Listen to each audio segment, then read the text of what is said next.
First Friday. The Friday when we met. Scarlett. No offense, Scarlett, but if you didn't feel good when I invited you to come with us tonight, you should have said something. Now I feel terrible. Tessa, a girl I lived next door to in the dorms freshman and sophomore year, and remained friends with, flips her perfectly coiffed hair, eyeing up my soft sweater, the one I always wear when I'm getting over a cold, or sick, because it's cozy, oversized, and comforting.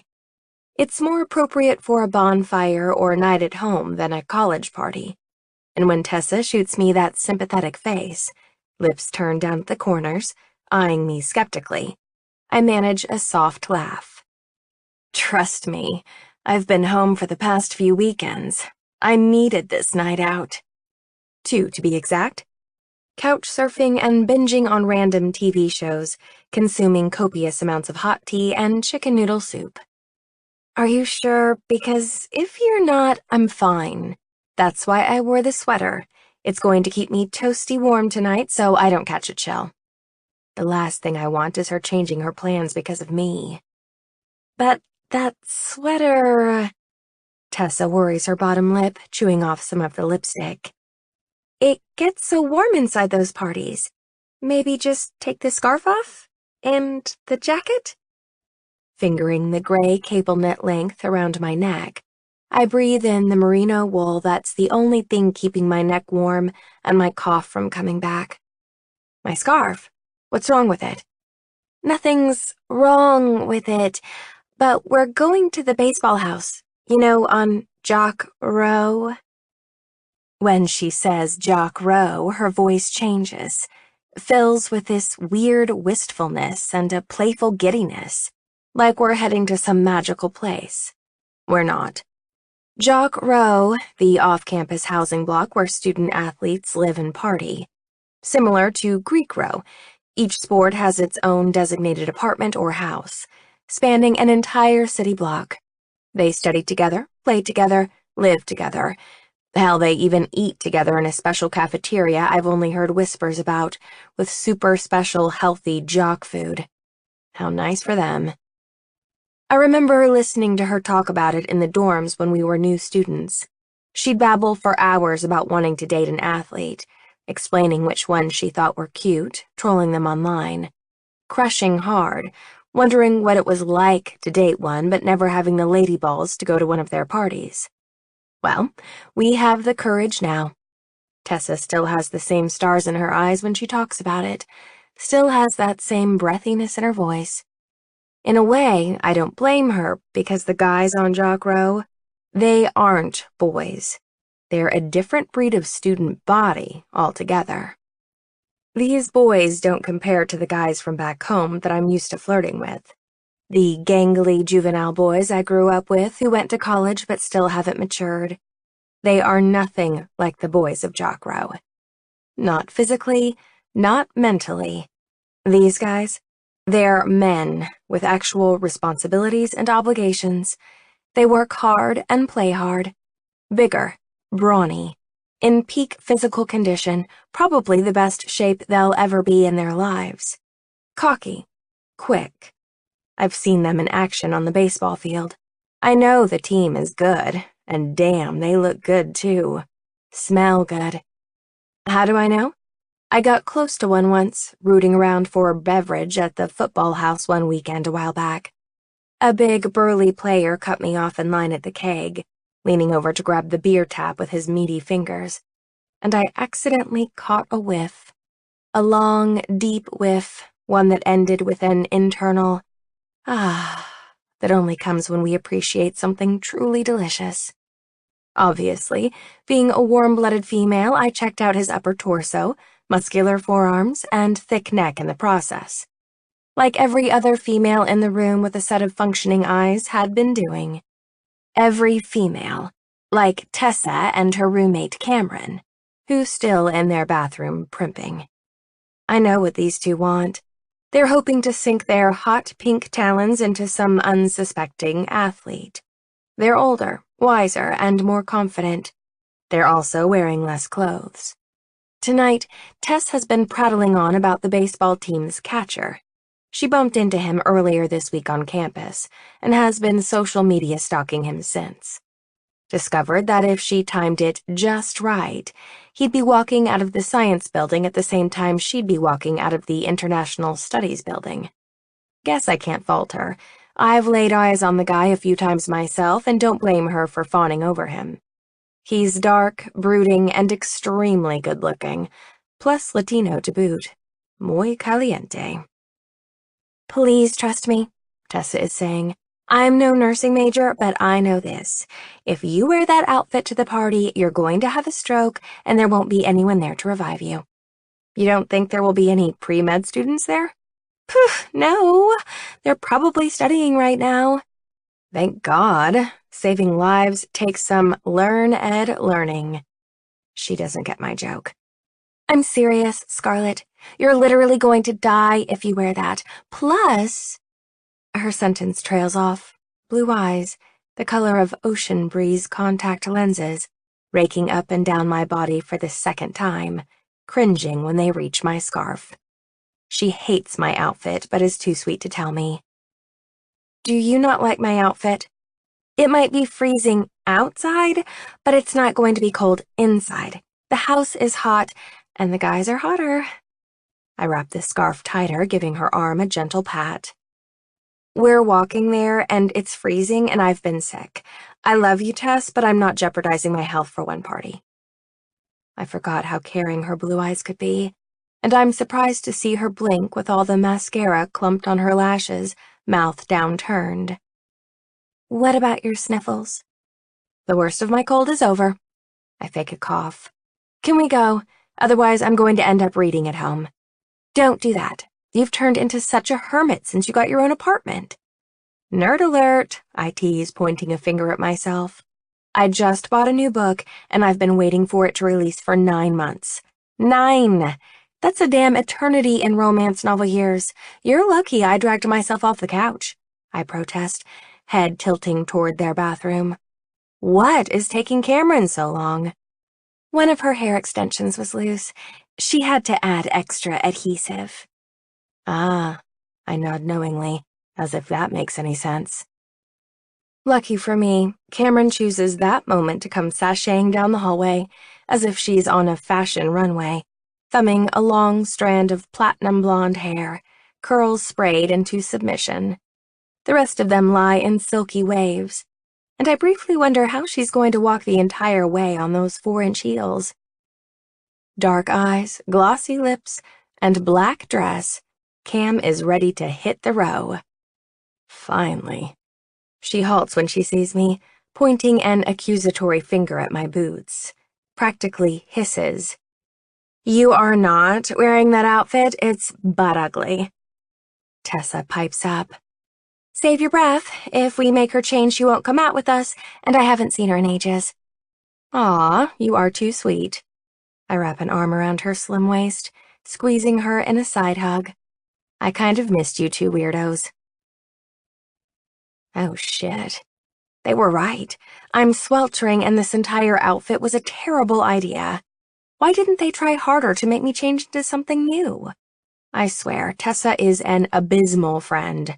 I'm dying. I'm going to have heat stroke.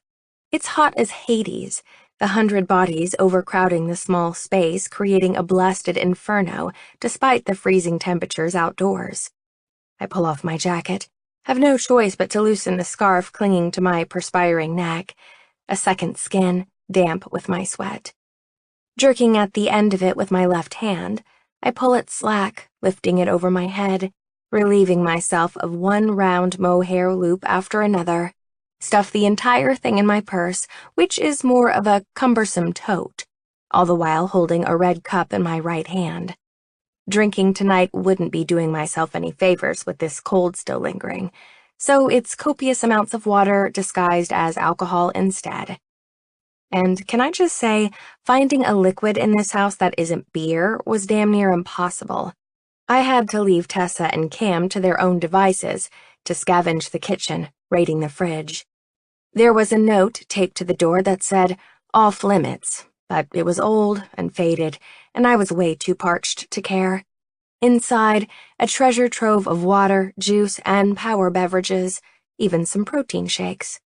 Snagging 2 bottles of ice-cold water, one for now and one for later, I stuffed them into my tote, grateful I had a purse along and wondering why they don't have water at the makeshift bar in their living room. Is it stealing if the fridge was open? I meander from room to room, searching for the 2 blondes I came here with, their pretty blonde heads having gone astray in the short amount of time it took for me to find 2 water bottles. I fidget, airing myself out by tugging at the neckline of my sweater, and take a few refreshing sips of my pilfered beverage. Cold, delicious. I fan myself idly, standing off to one side of the living room, doing my best not to faint dead away. A melodramatic statement, even for me. But if I manage not to pass out from overheating, it will be a damn miracle. 3 more sweeps of the room, and I locate them near the front windows. My upper torso is so unbelievably itchy. Stupid and scorching. I'm sweaty and irritable, and, oh my freaking God, why am I freaking wearing this? I slide a finger inside the furry collar to alleviate my crawling skin, lower my body temperature, giving it yet another tug. But it's no use. I'm boiling in this godforsaken potato sack. I need the porch. No one hears my loud sigh over the music. How could they? It's turned up so loud the windows shake with the bass, floor quaking with tiny vibrations. Hating myself just a little bit, I join the girls. They're both having more fun and better luck tonight than I, cloistered in a huddle and chatting it up with 2 insanely attractive young men. Tessa is batting her lash extensions at the blonde one. He's a tall, lanky guy, his winning feature a lazy smile he's freely throwing her way. Perfect teeth. Boyish, in a way, but I can see why she's attracted to him, though my type is more rugged and rough around the edges. Someone large and strapping with a killer personality would win me over in a heartbeat. Hey guys, thought I lost you. I raise my water and take a long, refreshing drag. What did I miss? Scar, this is Derek and Ben, Tessa says, introducing us. They're both on the team. Guys, this is Scarlett. I'm sorry, which team are we talking about? I can't help teasing, just can't. The baseball team, the dark-haired guy mutters, running his brown gaze up and down my outfit. He's not entertained, not in the least, and stares at me like I'm an idiot. Huh. Can't please everyone, I guess. We were just about to take a selfie, Cameron adds. Scar, will you take it for us? She unceremoniously thrusts her phone at me, fluffing her beautiful wavy hair. I fiddle with the flash, flipping the camera toward me and sticking out my tongue before clicking away. Take a few selfies before riding the camera and getting down to the business at hand. Would you quit screwing around? Tessa prompts through clenched teeth, lips curved into a seductive smile. I can't keep my face like this much longer. You can delete those. I thumb through the pictures before turning the camera back on my friends. Well, not this one. I look adorable. Can you text it to me? I giggle. Everyone say, balls! I take another 6 photos before slapping the cell into Cameron's waiting palm. She immediately starts shuffling through them, dissecting herself in every one, huge smile plastered on her pretty face. So, it turns out you were right about the sweater. I give Tessa a bump with my hip. I don't know about you guys, but I'm ready to get going. Everyone stares. I'm hot and itchy, but thank God it's not a rash, haha. I'm the only one who laughs. Ben, the guy wearing a smile that doesn't reach his eyes, and a baseball cap I want to knock off his head, points a finger in my direction. Are you for real? You have no idea how hot this shirt is, buddy. I pull a long face, emphasizing my plight. Hold up my hands and mock defeat. We've been here a few hours, and I wouldn't hate it if we left. That's all I'm saying. How bad are you feeling, really? She reaches to feel my forehead. You do feel warm, but it could just be the temperature in here. Guys, we came together and we should leave together. Tessa here can't leave until she helps me with my little problem, Ben says, eyes dropping down into her cleavage. Little problem? My eyes drop unceremoniously down to the crotch of his jeans. My phone. He holds his jet black cell in front of him like an offering. Tessa's blue eyes land on the illuminated screen, her teeth raking across her bottom lip playfully. There's a problem with it. What's wrong? She asks, tilting her head. I keep searching and searching, but can't find the number I'm looking for. His big hand palms the device, thumb stroking up and down the screen. And I think he's trying to be sexy. Or something. What number? Tessa coos. You know, the number I'm missing. Did it disappear? No, baby. I'm trying to put it in here. His thumb slides up and down the flat surface, stroking idly. But is it... Oh my God, I can't take it anymore. I get it. I step forward to finish the tease he's trying his damnedest to deliver, dragging out the pickup line in a painfully slow fashion. There's a problem with his phone, Tess, because your number isn't in it. Huh. Tessa wrinkles her brow, confused, while the guy stares me down, mouth set into a hard line. I pull a face like a grade school student who's just blurted out the answer in class without raising their hand. My cheeks getting hotter. Clearing my throat, I'm too embarrassed to glance up at Ben. Tessa, it's, a pickup line. It goes like this. I lower my voice, doing my best impression of a man. There's something wrong with my phone because your name isn't in it. My head wobbles back and forth as I deliver the moronic sentence. Get it? I read it online, probably BuzzFeed. There was this whole long list of the world's shittiest pickup lines, and that one topped it. When I do happen to glance up, it's into a set of scowling eyes. Don't get mad. I awkwardly laugh, pulling at my neckline. Get better lines. Those are awful. My flirtatious giggle goes unappreciated. Oh, come on, I'm trying to help you. That was a pro tip. The guy opens his mouth. Do you not realize you're a fucking buzzkill? What the hell are you wearing? His tone is no longer friendly, no longer flirty. He's no longer interested in being a team player. I've unintentionally pissed him off by stealing his thunder. Tessa, bless her kind heart, breaks through the tension with a light-hearted laugh, giving Benny Boy a few flirtatious pats on the cheek, diverts his attention. You want my number? She sounds positively giddy. Why didn't you just say so, silly? She plucks the phone out of his hands, tapping her digits into the contacts as he shoots another distrustful glance in my direction. Looks down his nose at me. I clutch my cup tighter. It wasn't my intention to offend or piss anyone off. All I want to do is have a good time and laugh a little after being sick for so long. Is that a crime? He's certainly staring at me like it is. You know what you could do, Stacy? Derek intentionally butchers my name. I can see in his steely gaze that he's trying to belittle me, the dickhead. Run along and get yourself another beer. He's on his tiptoes, pretending to stare down into my red cup. Looks like yours is half empty. Ben nods, drinking from his cup. We'd hate for our guests to be thirsty, especially the ones who need booze the most. You're not trying to get rid of me, are you? My laugh is nervous. Us? He manages to look affronted. No, babe, I live here. It's my job to make sure everyone is having a good time, and you definitely don't seem like a good time. Haha. I catch his dig, try not to let it sting. I'm good, but thank you for the offer. I swirl the contents of my cup, peering into it with one eye closed.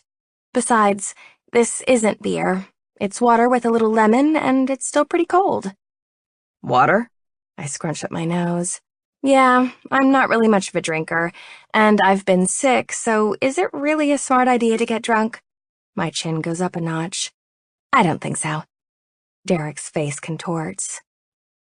Where did you find water around here? The kitchen? Where in the kitchen? Is this a trick question? The fridge? His eyes narrow. We keep the fridge locked during parties. My brows rise into my hairline. You do? Yeah, so no one takes shit. Like you just did. Did you miss the big sign that says off limits? My cheeks are on fire. No way is he accusing me of stealing from the house. It's just a bottle of water from a fridge that was open. Sure, it had a lock on it, and sure, there might have been a sign, but the fridge was open nonetheless. Crap. I'm sorry, I say sincerely. I didn't realize it was supposed to be locked. It opened right up. All I had to do was fiddle with the handle a few seconds and presto, all the drinks for me.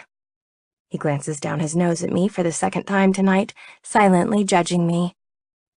Maybe instead of sucking down that stolen water, you should have a beer, or 5 since you seem so uptight. Ben finishes. Thanks, I'm good. I insist, pulling at my sweater, peeling it away from my scorching skin, needing room to breathe. The room seems to be getting hotter by the second. Or is it just me? Normally, guys like this wouldn't bother me. I can handle a little unease like a champ. But coupled with how warm I am and the heat these guys are throwing off, I'll admit to being more than a little uncomfortable, and not just from the sweater. Cameron pipes up then, unwittingly rescuing me, resting her hand on his meaty bicep, displayed beneath a black short-sleeve shirt. Changes the topic. Before, when you were getting water, Derek was telling us before how the baseball team won the College World Series last year.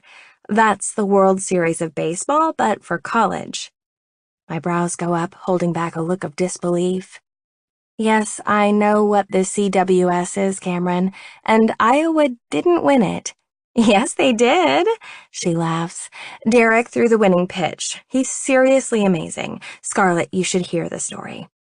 She has her entire arm wrapped around his, giving him an encouraging squeeze. Tell her the story, Derek. I look at Ben, glance at Derek, back at these two naive girls, and shake my head dismayed. Literally can no longer handle their amount of bullshit. You realize these two are teasing you, right? The red cup hits my lips and I take a swig, readjusting the jacket and scarf I've been holding in my other hand. USC won the College World Series last year. They win it almost every year. The water tastes warm now, tepid at best, as it flows down my throat. How the hell would you know that, Miss Know-It-All? Ben challenges me. Miss Know-It-All? Wow, I don't think anyone has ever called me that a day in my life. My dad, he's not a huge fan of Major League Baseball, but he loves watching college ball. Loves it. I tap my chin with a forefinger. I remember last summer, he had the damn finals on for an entire week, on every TV in the house. We all had to watch that dumb game, no offense. The College World Series is in June, right? I think I'm remembering that right. When my sentence trails off, Derek jerks his head in a terse nod at Ben, crossing his arms and spreading his legs in a defensive pose. Raises his brows, nods toward the kitchen. Anyway, I chatter in an attempt to redeem myself, filling the silence with my babble. I just remember being home and my dad watching that game. The highlights would be on when I left for work, and the game would be on when I got home from work. USC won that tournament, I'm sure of it. Both Cam and Tessa are having a hard time following the conversation. Why would you say you won? I blow out a puff of air, gently tugging the sweater from my skin and giving it a few shakes to let the cooler air get in. They lied because they're trying to impress you, Tessa. Kind of ridiculous if you ask me. I mean, honestly, you guys are really good looking. You shouldn't have to make shit up. I push out a laugh. It comes out sounding strangled. Weak. So weak. I push out another one, hoping to smooth things over, hoping they'll be amused by the teasing tone of my voice and take pity on me. You're not going to stand here with us all night, are you? One of the guys asks. What else would I do? I can call one of the rookies to take you home so you don't have to keep standing here. Ben drapes his arm around Tessa's shoulders. Besides, I want to get to know your friend better, and you're making it impossible. He tilts her chin up with his thumb, staring down into her eyes. Wouldn't you like to get to know me better, babe? Tessa nods dumbly. Damn her. I swallow the lump in my throat. We'll take real good care of your friends.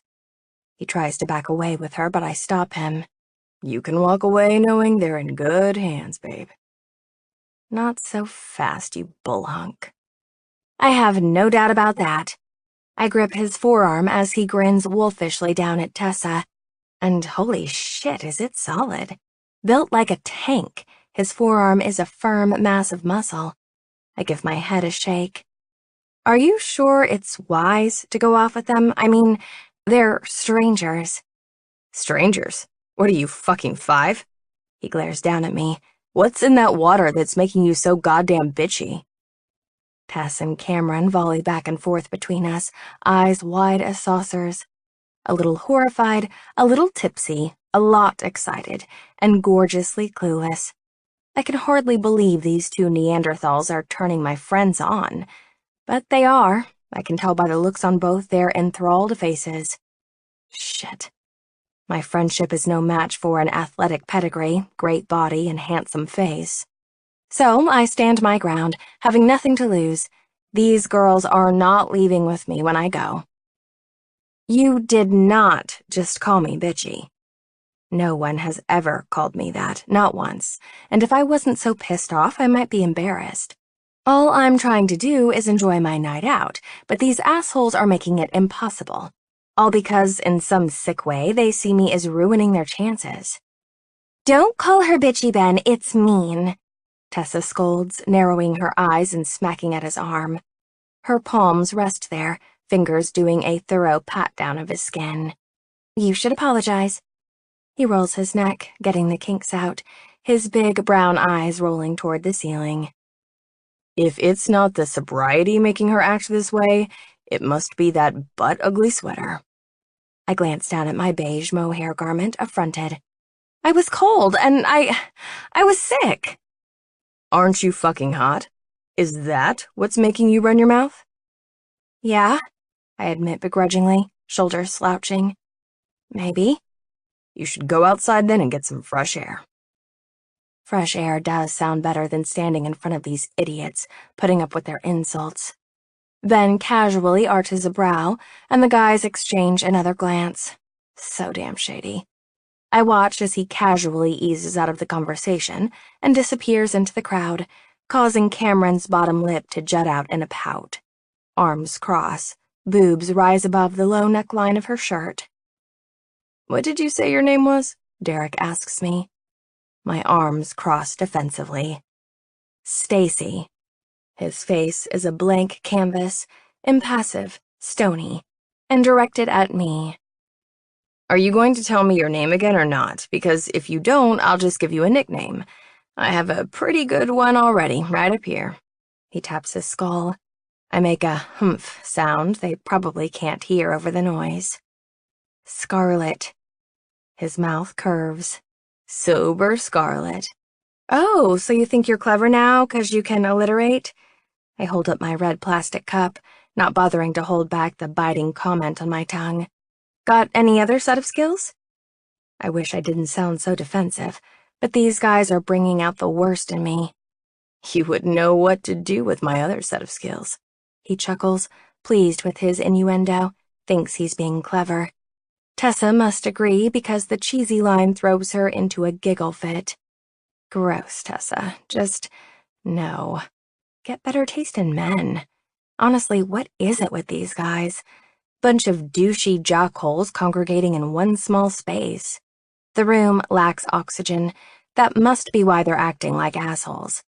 I smirk at my own joke, but I'm still unable to figure out why Tessa and Cam find these idiots so damn charming, especially with how rude they are. Crude and unoriginal, Ben and Derek have one modicum of sense between them. I can tell by the cold glint in Derek's eye that he's a colossal asshole and is reining it in for my friend's benefit.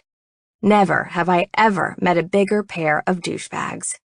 I sigh into my water cup. What a shame. God wasted all that talent and those incredible bodies on these two creeps. Amazing bodies, average personalities. What dicks.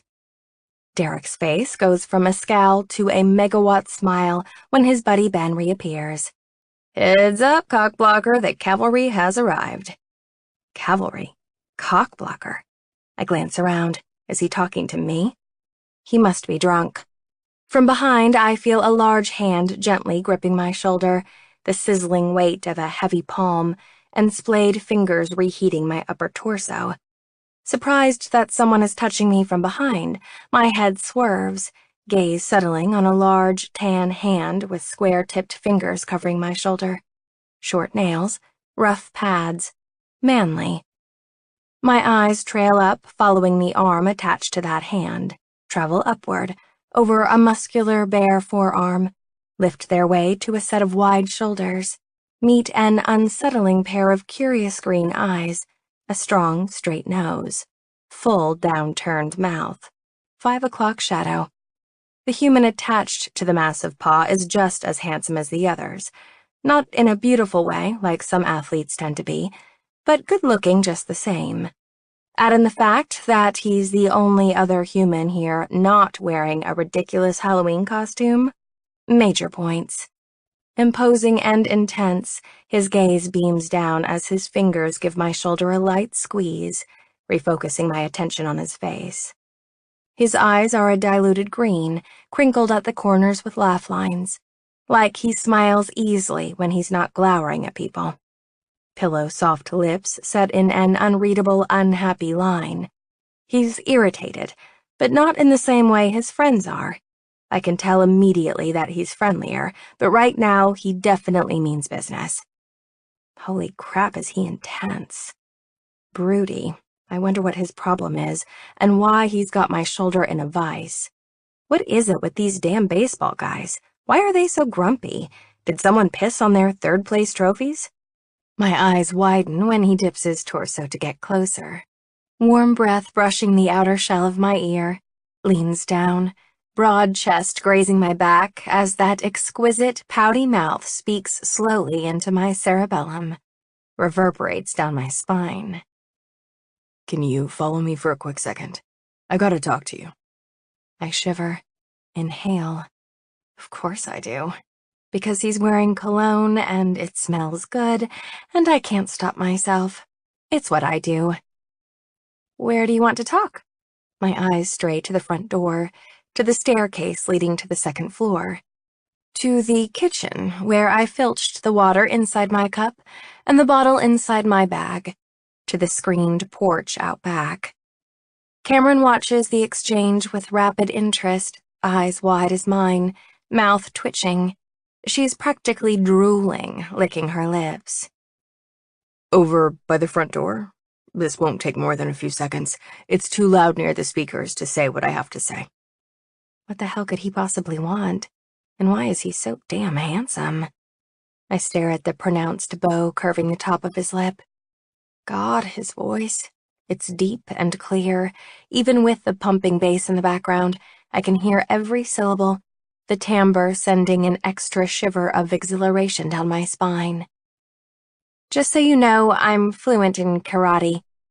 Fluent in karate? He deadpans, knowing I'm totally full of shit. You don't say. I slice the air with my hands for good measure. Yes, so make this quick. Warning bells go off inside my head, niggling at me. Yet I trail along, curiosity and attraction getting the best of me. What could this guy possibly want? God, what kind of idiot is persuaded so easily by a handsome face and sexy voice? Me, that's what kind of idiot. Me, I am. I want to see what this cute guy wants and what's going to come out of that pretty perfect mouth of his. What's the harm in following him to the corner of the room? I mean, it's the corner of the room. We're not going outside, and he's not taking me to one of the bedrooms. He can't try anything in a room full of people. Plus, I took self-defense last semester, so I know where to knee a man to knock his ass down. Right in the balls. Grinning, I glance over my shoulder at Derek, at Ben, roll my eyes at them both. I'll hear you out, but no funny business or I'll scream. Funny business. His tone is bored. Yeah, you know, assault. Jesus, I'm not going to assault you. Could you lower your voice? He glances around us to make sure no one heard, gauging the distance between the crowd and us. Stay close, yeah? Yeah, whatever. I nod, giving Tessa and Cam one last sidelong glance before prancing off after the stranger. They nod enthusiastically, encouraging me, ogling him, giggling. The guy I'm following is big, bigger than the others, his presence parting the crowd like Moses at the Red Sea as we wade through, students evaporating so he can get by. Who the hell is this guy? I follow, gaze trained on his broad back. His muscles are unmistakably defined beneath his t-shirt, straining with every step he takes, every fluid movement, the cords of his neck visibly tense. He has rich brown hair, lightened by the sun at the top, the back recently trimmed, lines precise. Short on the sides, slightly longer at the top. It's a mop top I could easily imagine a girl running her fingers through. He glances back at me again when he reaches the front door, yanks the handle, pushes the screen open to the porch. I come up short. You said this would only take a few seconds. Why are we going outside? It's loud in here, he yells to illustrate his point, pointing to his mouth like I can read lips. I hesitate. Poise my foot on the threshold, toe off my boot on the step before striding all the way out, cool air hitting me like a welcome force. I breathe it in, then out with a sigh of relief. God, it feels so good. So, we're outside. I take the jacket out of my tote and slide both arms into it, zipping the front with a satisfying whir. And doesn't this feel amazing? I was dying in there. He studies me under the porch lights, silently crossing his arms, a beer clutched in one huge hand. No jacket, short sleeves, and a scowl. I raise one brow, waiting. He continues staring me down, wordlessly. This guy is tall. Good and tall. Legs spread slightly, bulky arms crossed defensively. What I imagine a powerful baseball player stance to be, except without the uniform or glove. I can't take it anymore. What's up? Did you see me across the room and decided I was irresistible? You just had to talk to me? Haha. Don't tell me. You can't resist a fuzzy brown sweater. I try for brave and nonchalant, but my nerves betray me and my voice quivers. His nose dips down, those brawny arms uncrossing, the cords in his forearms stretching. Clasps his hands together like two giant cymbals, the noise echoing in the quiet yard. So I'm just going to throw it down, all right? It's nothing personal. Nothing good comes from sentences that begin with, "It's nothing personal," which is just a generic form of, "It's not you, it's me." It's like this, he continues. The guys decided that for the rest of the night, you're not allowed back in the house. I'm sorry, what? My voice raises a few octaves above my normal tone. Why? His voice also goes up a few decibels. The guys decided that for the rest of the night, you're not allowed. I put my hand up so he'll shut his gorgeous face. Why? What do you mean, why? Isn't it obvious? No. If I knew, I wouldn't have been dumb enough to follow you out here, would I? I'm not fucking around, sorry. You can't go back. You're being booted for the night. Booted? I snort. By who? By the guys. By me. And who are you? I'm their fearless leader, and the unlucky bastard that drew the short straw. My nose crinkles like I've just swallowed a Sour Patch Kid. And what the hell is that supposed to mean? It means you were running interference and it's driving my friends fucking nuts. They want you gone. Hope you have all your personal shit. He smiles, eyes catching the tote bag hanging off my shoulder. Never mind. I see you brought a giant fucking suitcase along with you. Are you for real right now? Crap, now I sound like that asshole Derek. Yeah, I'm like, for real. He imitates an airhead, fake twirling an invisible lock of long hair, lobbing his head from side to side rudely. I'm not stupid. You don't have to be a jerk. But what gives you the right to cockblocker? I'm sorry, what? That's what they called you, cockblocker. You should have just left well enough alone. All you did by running interference was piss off Ben and Derek. Running interference? I was making small talk, not that those meatheads would know the difference. Without warning, he plucks the red plastic cup from my fingers, sniffing the contents with that great Greek nose of his. What's in here? Vodka? He inhales inside the cup again, taking a good long whiff, the way I sniffed him earlier, sticking his nose all the way in. What the hell is this? Boring juice? My lip twitches because the way his nose twitches is kind of cute, and I try not to smile. No, it's water. Huh. Just water? He looks mildly entertained, thick eyebrows raised into his hairline. Well, now it's kind of starting to make sense. My chin goes up a notch. Your friends are ridiculous, you know that, right? It's not my fault they can't take a joke. Yeah, well, they've decided you're grade A pain in their ass. He pauses, giving the yard another once-over. Cockblocker. His laugh is low and deep as he recalls the nickname. Please don't call me that. It's insulting, even though it doesn't surprise me. You're messing with their game. Their game? Do people actually still use that term? I snort, so unladylike, unable to stop the sound from coming out of my nose. Charming, I know. Your friends have no game, unless you give points for lies. They weren't impressing anyone. His laugh echoes down into the yard. Let's face it, they were impressing your friends. He's got me there. Tessa is too sweet for her own damn good, okay? Why am I telling him this? And Cameron just wants... I clamp my mouth shut. Just wants to get laid? No! Just wants a jock notch on her bedpost? Stop. Now you're just trying to find creative ways to say get laid. And I'm not supposed to be enjoying myself out here, damn it. I'm pissed at this guy. He literally just kicked me out of a house party. I will not allow myself to be charmed, no matter how funny he is. His shoulders shake in a quick shiver as he throws a thumb over his shoulder. Want to tell me what it was Wilson and Fitzgerald were lying about back there? Does it matter? No. But he's curious. I can see it in his eyes as he stares at me from across the porch, brow still imposingly arched. He's not entirely bored. Look, I begin, hefting my bag. The pickup lines were terrible, and I couldn't resist giving Derek shit about it, if you must know the truth. Like, the worst.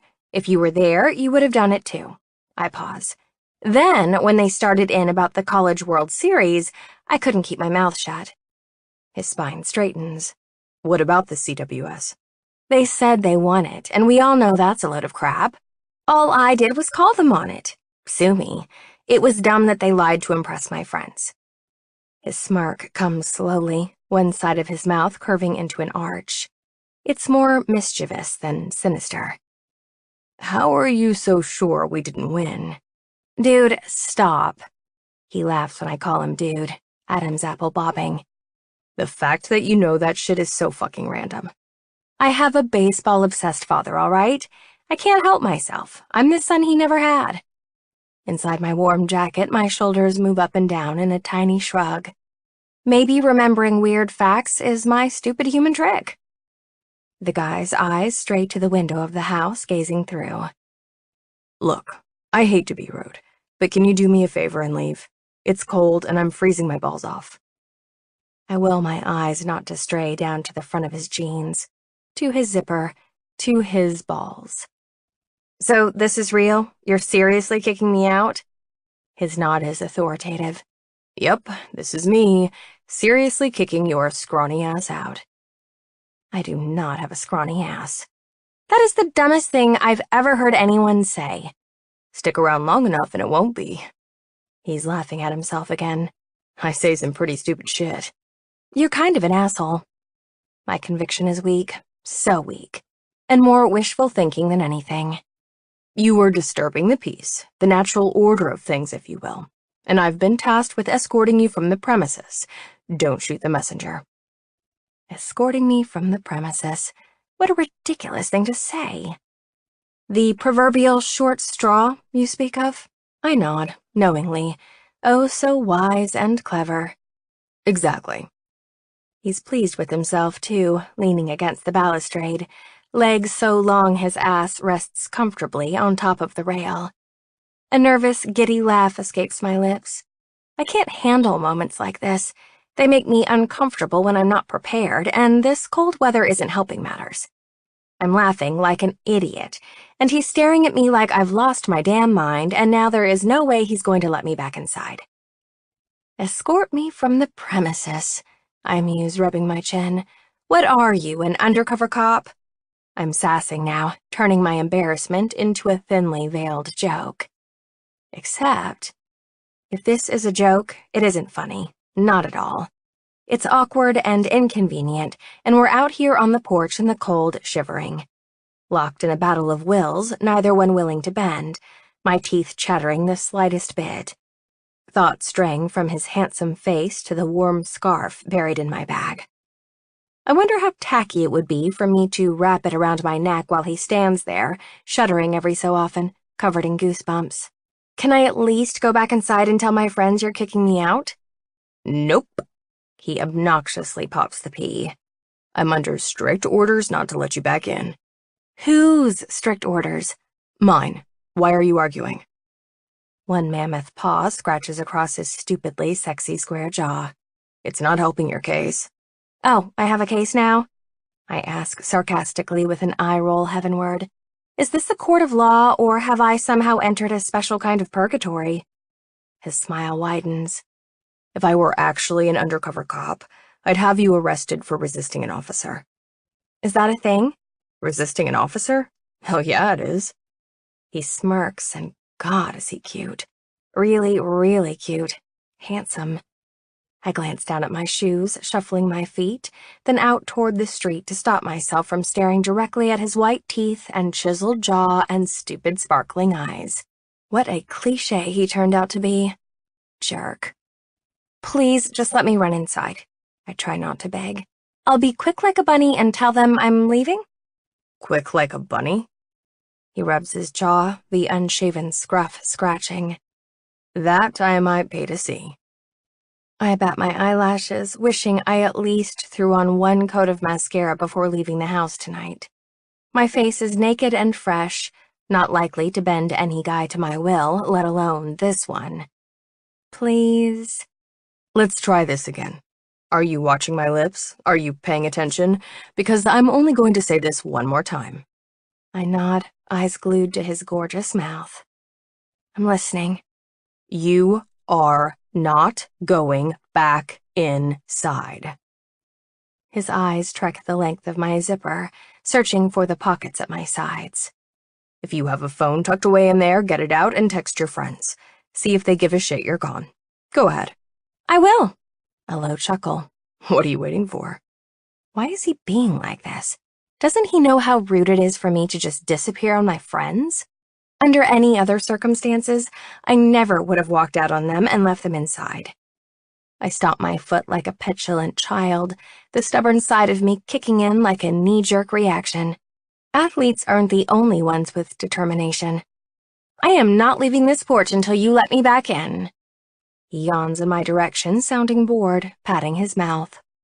Why are you being so dramatic? You're worse than my 4-year-old cousin. Because this goes against my... I search for the appropriate words. Civil rights. This goes against your civil rights. He deadpans dryly, lip curving. Now you just sound crazy. You can't kick me out. Now you're cock-blocking me from kicking you out? Do you not see the irony here? I narrow my eyes. Stop trying to make me laugh. It won't work. But it's so easy. I'm not standing out on this porch while my girlfriends are being taken advantage of inside. I'm not abandoning them. He drones. I can guarantee you it's the other way around. What's that supposed to mean? You don't think those chicks inside aren't taking advantage of the situation? He throws a thumb over his shoulders, toward the house. No, I don't think they're taking advantage of the situation. They have no clue what's going on. In fact, they probably thought you were going to hit on me and they weren't going to stand in your way. See how easy it is to divert your attention? You're like a cute fuzzy brown squirrel with no nut. Was that the point? He hugs himself, moving his hands up and down his arms. Real talk. If you don't leave this property, I'll end up babysitting you, and that's not how I want to kill time on a Friday night. I pretend to ignore him, a knot of guilt tightening my stomach. His teeth rake over his bottom lip, back and forth, gleaming white as he studies me. Fine. His sigh is resigned. While you stand here being stubborn, I'll be over on the stairs ignoring you while you ignore me. Removing his cell from the back pocket of his jeans, he holds it up, thumb sliding across the screen, the glow illuminating his inconveniently attractive face. He twists his wrist in my direction, wiggling his finger in small circles. Don't hesitate to text your friends and tell them you're leaving. Bossy, I grumble, jealous he can so easily disregard me to play on his phone while I stew over my predicament. I'm not leaving because I'm reliable and loyal. His ears don't so much as twitch. He's not listening. 3 more minutes tick by. You're really not going to let me back in? He barely spares me a glance. I'm really not letting you back in. What if I promise to behave? I run 2 pinched fingers across my mouth, throw away the key. I'll be good. No running interference. Cute. His eyes are still fastened to his phone. But no. I can't be out here and leave my poor friends alone with those idiots. I pause. Oops, did I say that out loud? His head gives a slow shake. Tisks. It's going to be a really long night if you keep doing that. Doing what? Begging to get back inside. It's pitiful and annoying. Text your damn friends. I'm not begging, I'm asking. His eyes leave the screen of his phone, raking my torso up and down with a dismissive brow. It's begging. I know what the difference is. And you're being irksome. Damn, the fact that he just used the word irksome, kind of a huge turn-on. I thought determination was an admirable quality. I sound pitiful, even to my own ears. Surely you of all people can appreciate that. Only when used in the right circumstances, he grumbles after a long pause.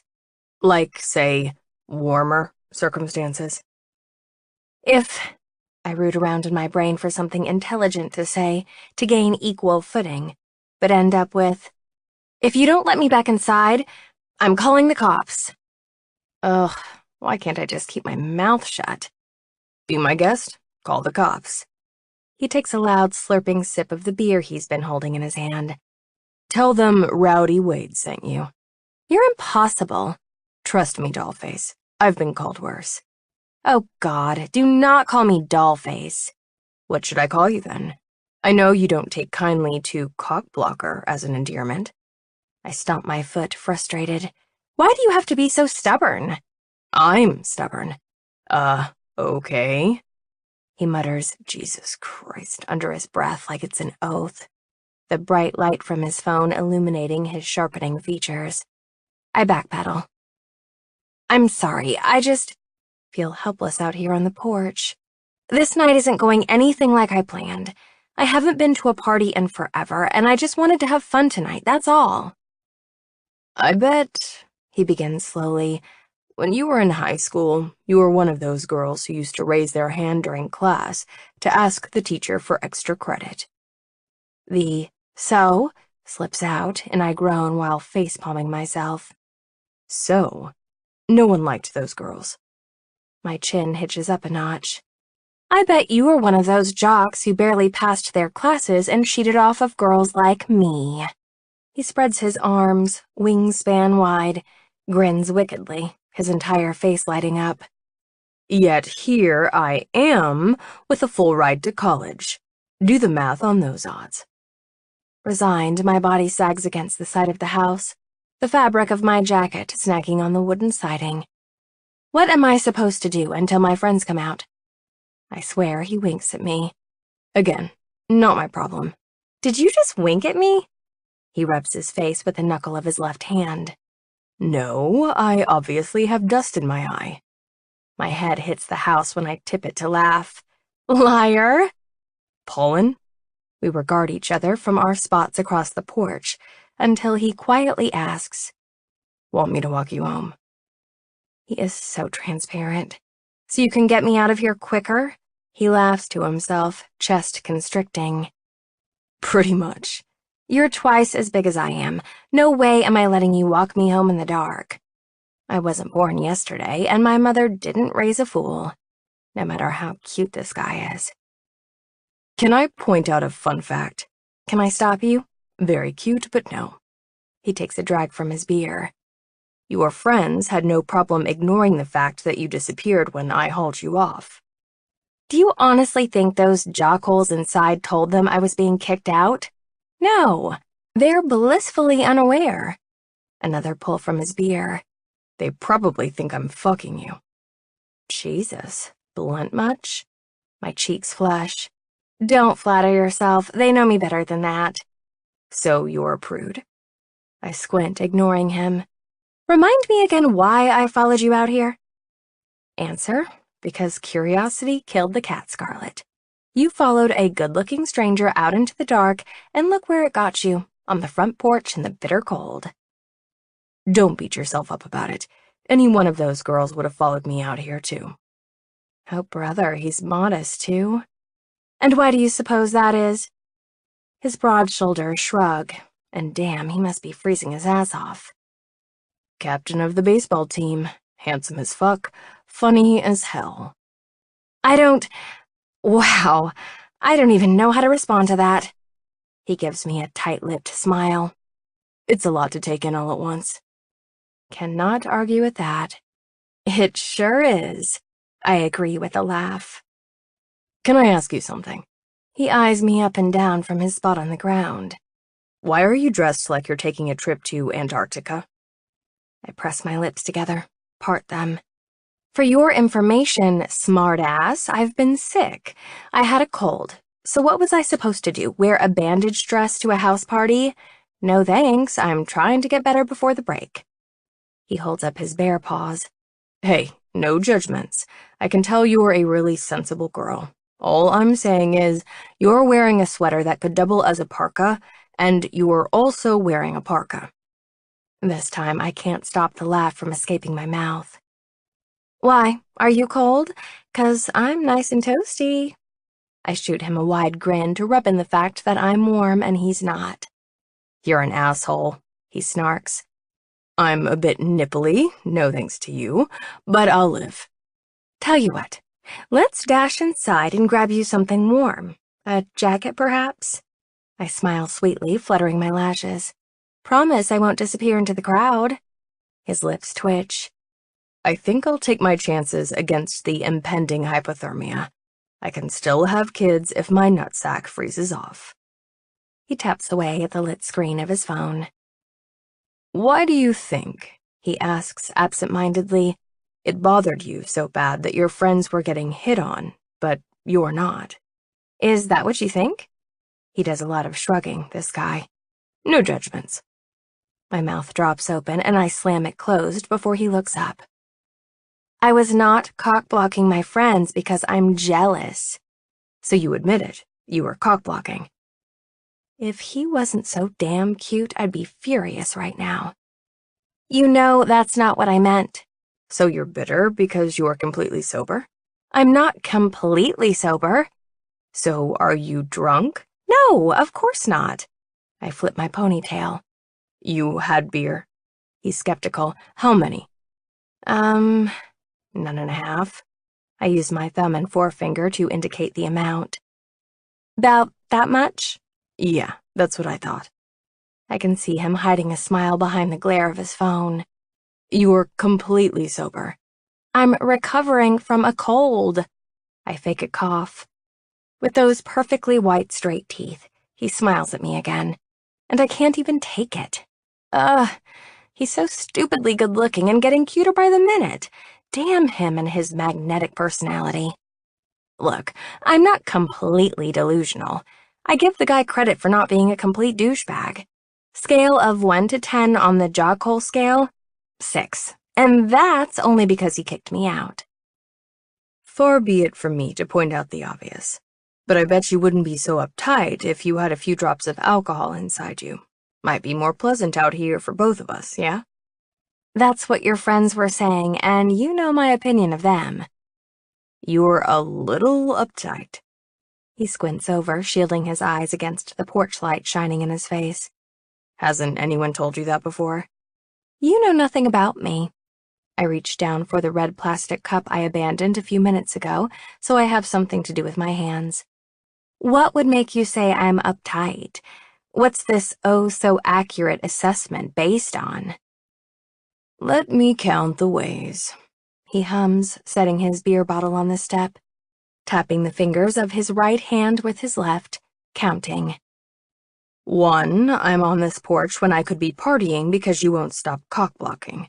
2, you're wearing a fucking bear rug to a party. 3, you're drinking water. 4, you admitted to asking for extra credit in high school. 5, you won't stop arguing. The smile teasing my lips couldn't be more inconvenient. The bastard holds up his hand, wiggling 5 large fingers. All signs point to uptight. Fine, I can't even be mad, because that was all very accurate. I raise a finger. But first off, your buddies didn't give me a chance to redeem myself before sending over their henchmen to axe me. And second, the cheeky ass leans his head against the newel post, coyly pinning me down with a lazy smile. I try not to stare at the huge arms crossed over his hard chest. Secondly, your friends were lame and not at all funny. They're lucky they're athletes, because if not, they'd probably never get laid. This makes him laugh. I seriously doubt that. I continue ranting. Their conversation would have bored me to tears, mind-numbingly dull and unimaginative. I pause. Can you imagine what they'd be like in... I clamp my lips shut.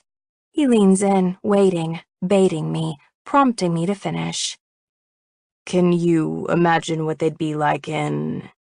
He pauses, then tries again. In... He unfolds his giant body from the steps, rising to his full height, brushes off his jeans as if they are covered in dust. Go on, say it. Would you stop that? I'm not going there with you. I just want to hear you say bed. Fuck, I must be bored if I want to play word association games. Jesus. I can fill in the blanks fine all by myself. Thank you very much. I'm a big boy. He is a big boy. Very big. And for the first time since stepping out onto this porch, I really wonder about him. Where he's from, if we've ever crossed paths on campus. What's he majoring in?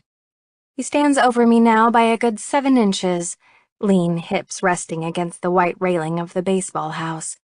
Brown hair cut short, tan skin, no doubt from being outdoors all the time, probably on the practice field. Beautifully sculpted lips that should be permanently pressed against someone's mouth. So pouty and defined. His arms. Who is this guy? Curiously, because he seems to be inviting it, my eyes settle on those arms, peruse his wide shoulders, and the muscular deltoids emphasized by his thin compression shirt, the bulge of his biceps and pec muscles, the tips of his nipples hardened from the weather. If he has an issue with me ogling, he doesn't mention it or call me out, instead doing a brisk assessment of his own. Though, admittedly, he won't find much on me to look at with my puffy jacket concealing most of my body. Brown half boots, black leggings, thick, chunky sweater, and the coat covering it all. His green eyes flicker where my breasts are positioned, pausing before migrating up to my face and touching my lips, nose, and hair. My long dark hair is pulled back tight into a conservative, practical ponytail, almost at the top of my head. More functional for tonight than attractive. Boring, one might suppose. My cheeks get hot as he stares me down. I feel my chest getting blotchy too, though he couldn't possibly see it. Still, I smile. Rowdy. Jesus Christ. She has a dimple in her damn cheek. I'm a sucker for those. She shoots me a tentative smile, ass parked on the stoop, back propped against the wooden siding of the house. It's obvious that she's blushing by the way she ducks her head, glancing down at the floor, the soft glow from the 2 dilapidated lamps illuminating the crown of her head. The porch lights are busted and rusty, needing their bulbs changed, one flickering, the other just about to burn out. It makes the entire place look like a goddamn carnival funhouse, casting a weird glow on the girl's smooth, pale skin and her pretty dimple. Stop staring at it, dipshit. I cast my glance at her outfit, doing my best to analyze her under the dim lights. She must have been sweaty inside the house. I got a good look at her before convincing her to follow me, but I still study her as if seeing her for the first time. Both of her boots are tucked under her legs, and she sits cross-legged on the ground. Blows out a frustrated puff of air that translates into a billowing stream of steam. So, she wraps her puffy-sleeved arms around her knees, hugging them tight, shivers. Now what? Her prim ponytail is jaunty, bobbing when she tilts her head to gaze over at me. Now I babysit you. Lovely, we can bond. I position my large body against the railing, giving it a gentle shake to make sure it's sturdy before resting all my weight on it. It's solid and secure, and is going to get real uncomfortable real fucking fast if I have to stand here all night. The girl raises her brows at me. They appear black in this light, brows full and arched expertly. Have you babysat anyone before? No one I managed to keep alive, I joke. A few cousins my parents forced me to watch a few times. Never would feed them, but would occasionally throw out a dog bone so they wouldn't get hungry. She smiles, dimple denting the smooth right side of her face. Is that what you have planned for me? I raise my empty hands.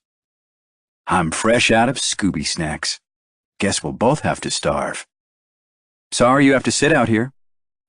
Really? I sound hopeful. No one is forcing you to sit out here. Her light laugh is quiet.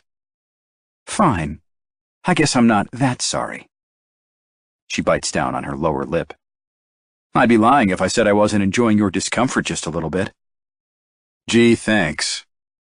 No one has texted me back yet, by the way. Shocker. Your friends haven't texted you back. Nope. She pops the P the same way I did before. Not yet, but I'm sure they will. Nice friends, I mumble just loud enough for her to hear. They actually are, she counters. Give them a break, would you? They're just excited to be here. They let her follow a strange dude outside and she wants me to cut them some slack? Okay. They're just friends or also roommates? Just friends from freshman dorm life? Ah. I don't point out the fact that only a cleat chaser would leave her friend hanging for the chance to snag some baseball cock. What are the odds they're going to cut the evening short and come looking for you? On a scale of 1 to 10? Sure. 2? Her laugh comes easy. Those are terrible odds. Don't I know it? Her sigh isn't loud, but it's heavy. Conflicted. I'm not going to fault them for staying inside, would you? It's not worth getting pissed about, so. You don't think they're going to make bad choices without you guard-dogging them? Oh, I know for a fact they're going to make bad choices. She laughs again, softly, emitting a little humming sound as I throw back my head and laugh too, the frigid weather racking my body harder than what's normal. I have goosebumps covering my arms and chest. My nipples could cut glass. The simple fact that her friends haven't come outside to check on this chick speaks volumes about their character. But that's not something I'm going to voice out loud if she wants to turn a blind eye to it. It's none of my business. And this girl sitting across from me has taken enough hits tonight without me pointing out how craptastic her friends actually are. I mean, they're leaving her outside for the chance to get banged by an athlete. Who does that? Let's face it, whatever happens with Derek or Ben or anyone from the team, it won't lead to anything but the morning after walk of shame. If this girl is waiting for her friends to reappear, she'd best be in it for the long haul, which means I'm stuck out here freezing my dick off.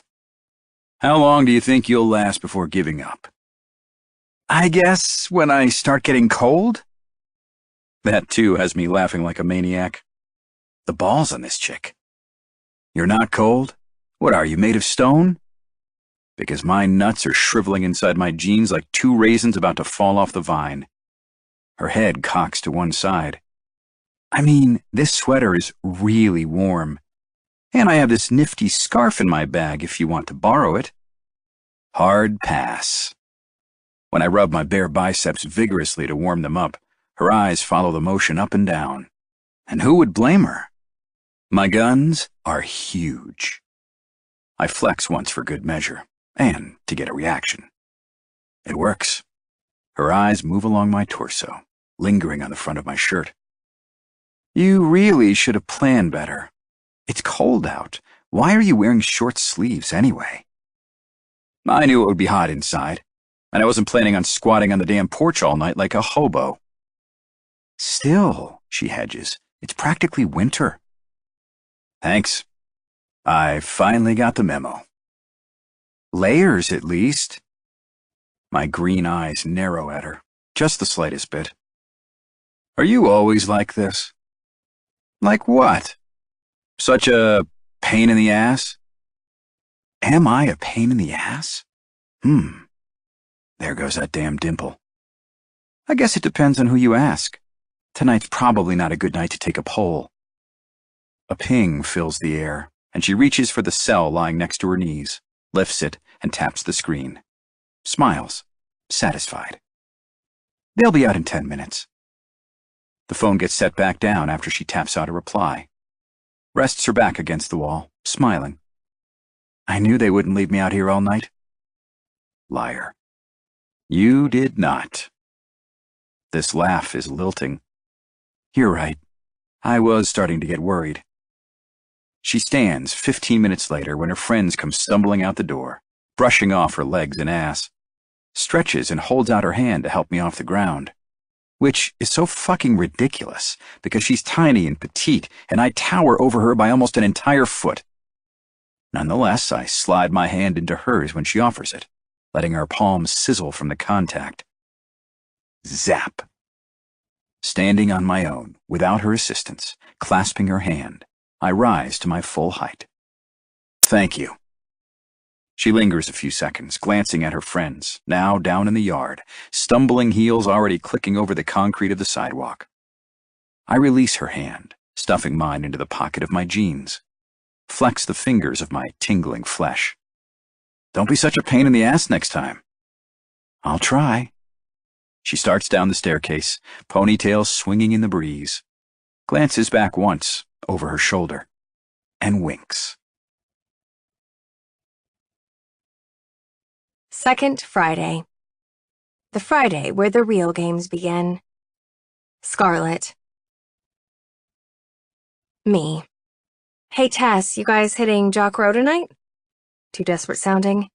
I delete the message, bite down on my bottom lip, and start the message over, trying not to sound obvious, like I'm fishing for an invitation to go out with them again. Which I am. Me. What are you and Cam up to tonight? Tessa. We're hitting Jock Row. Cameron is still totally into that Derek guy, even though he was kind of an asshole to you last weekend. Sorry about that. Kind of an asshole is kind of an understatement, but I let the comment slide. Tess has apologized a few times, even though none of it was her fault. Me. I was thinking maybe I hit send, even though I haven't finished the sentence. Damn it. How do I tell her I want to go back to the house, even though they kicked me out last weekend? She spares me from asking. Tessa. You want to come with us? It would be so fun. My stomach betrays my best intention to remain calm, rolling with anticipation. Me. Would that be weird, seeing as how they were calling me cockblocker and made me stay on the porch? Tessa. I don't think so. Those parties are so fun and there are cute guys everywhere. Me. There sure are. But there's only one I'm interested in seeing tonight. Tessa. Are you willing to take the chance that they're not going to let you in? Yes. All week, all I've been thinking about is the guy on the porch. Rowdy, as I noticed he called himself. All week long, I've looked for him on campus. In the quad and in the cafeteria. The library the one night I went to study. Stared a little too long at the entrance of the workout facility hoping for a glimpse. All week long, I've been looking forward to Friday. Me. The porch wasn't the worst. Tessa. If I had to stand outside with that hot guy, I'd go back too. Like, twist my arm, why don't you? Ha ha. Me. So you don't think it's insane if I go back? I won't look desperate? Tessa. You're the only sane one between the three of us, Scarlett. Of course you should come. But maybe… Me. Maybe what? Tessa. Maybe dress warm? Just in case, if you know what I mean. LOL. Me. Tessa! LOL, do you really think they'll keep me outside again? Tessa. Do you care? Will it matter? No, it wouldn't matter if I had to stand outside again. That boy is worth the cold and suffering. But God, the thought does make me nervous. Me. I want to see him. There, I admitted it. Tessa. All right, then we'll make ourselves scarce when we get there. Deal? Me. Deal. Me. You know, I'm still a little bitter you and Cameron fell for every one of their dumb lies. You can do way better than those two jockholes. Tessa. Try telling that to Cameron. She's been creeping on Derek since last Friday night. I swear, her fingers are going to fall off from all the Insta-stalking. Me. All right, I know it's crazy, but I'm coming tonight. Tessa. Well, it's not like you had anything else going on, right? Me. Hashtag real talk. Tessa. There are worse things in the world than being stranded on a front porch with a total hottie. Preach, hands emoji. Rowdy. Rowdy! A hand claps down on my shoulder with a jostle, prompting me to turn. Hey, man, the guys wanted me to come get you. What do you want, Keats? Spit it out. The rookie freshman stutters when I pin him with a hard stare for interrupting my conversation with the guy from the rugby team. That girl is back. I stand a bit taller, yank at the hem of my shirt, trying to smooth out the wrinkles. Which girl? I know exactly who he's referring to. They're going to have to be more specific. Ben called her cockblocker. Well? I crane my neck, height easily affording me a bird's-eye view of the crowded room, scanning for any signs of the girl with the glossy ponytail and the dimple in her cheek. Where the hell is she? Tony Keats gives a jerky nod toward the foyer. Porch. The guy stalled her outside in case she wasn't allowed back in tonight. No one knew what you'd want us to do. His hands jam inside his pockets. Her friends are flirting with Brinkman. Brinkman? Brinkman is a sophomore and a total douchebag who loves attention from girls, guys, and anyone with a pulse. I hate that he made the team and that our coach signed him. But we're stuck with him. Girls love him, and he's a fucking fantastic outfielder. Kid might have a 38-inch vertical, but the tidy package includes a few STDs. Brinkman, huh? I thought the blonde one had a boner for Derek. They're both blonde, Keats points out. But you know, chicks love Brinkman, and he's probably their best chance at getting laid tonight. No one wants to hit it with cockblocker's friends after last weekend. Heat spreads through my chest as I scratch behind my ear, taking a swig from my beer bottle as Tony runs his loose mouth beside me. Girls are like stray cats, man. You let one in, give them some milk, and they keep coming back. We're the milk, by the way, in case you hadn't figured it out. I get the analogy, Tone. Thanks. I clap him on the back, chug the remainder of my beer, and set it on the closest surface. Wipe the condensation from the bottle on the leg of my pants. All right, give me a few. I'm going outside to figure this shit out. We bump knuckles. Run upstairs, would you? And bring my damn jacket from Amato's room. I won't lie. My heart rate quickens when I push through the front door of the baseball house. The girl is indeed on the porch, back against a support beam, hanging back as her friends cluster around Jonathan Brinkman. She's barely recognizable. It's cold tonight, and she's dressed for the occasion, in jeans, a jacket, and dark gray knit cap pulled down over her long, dark hair.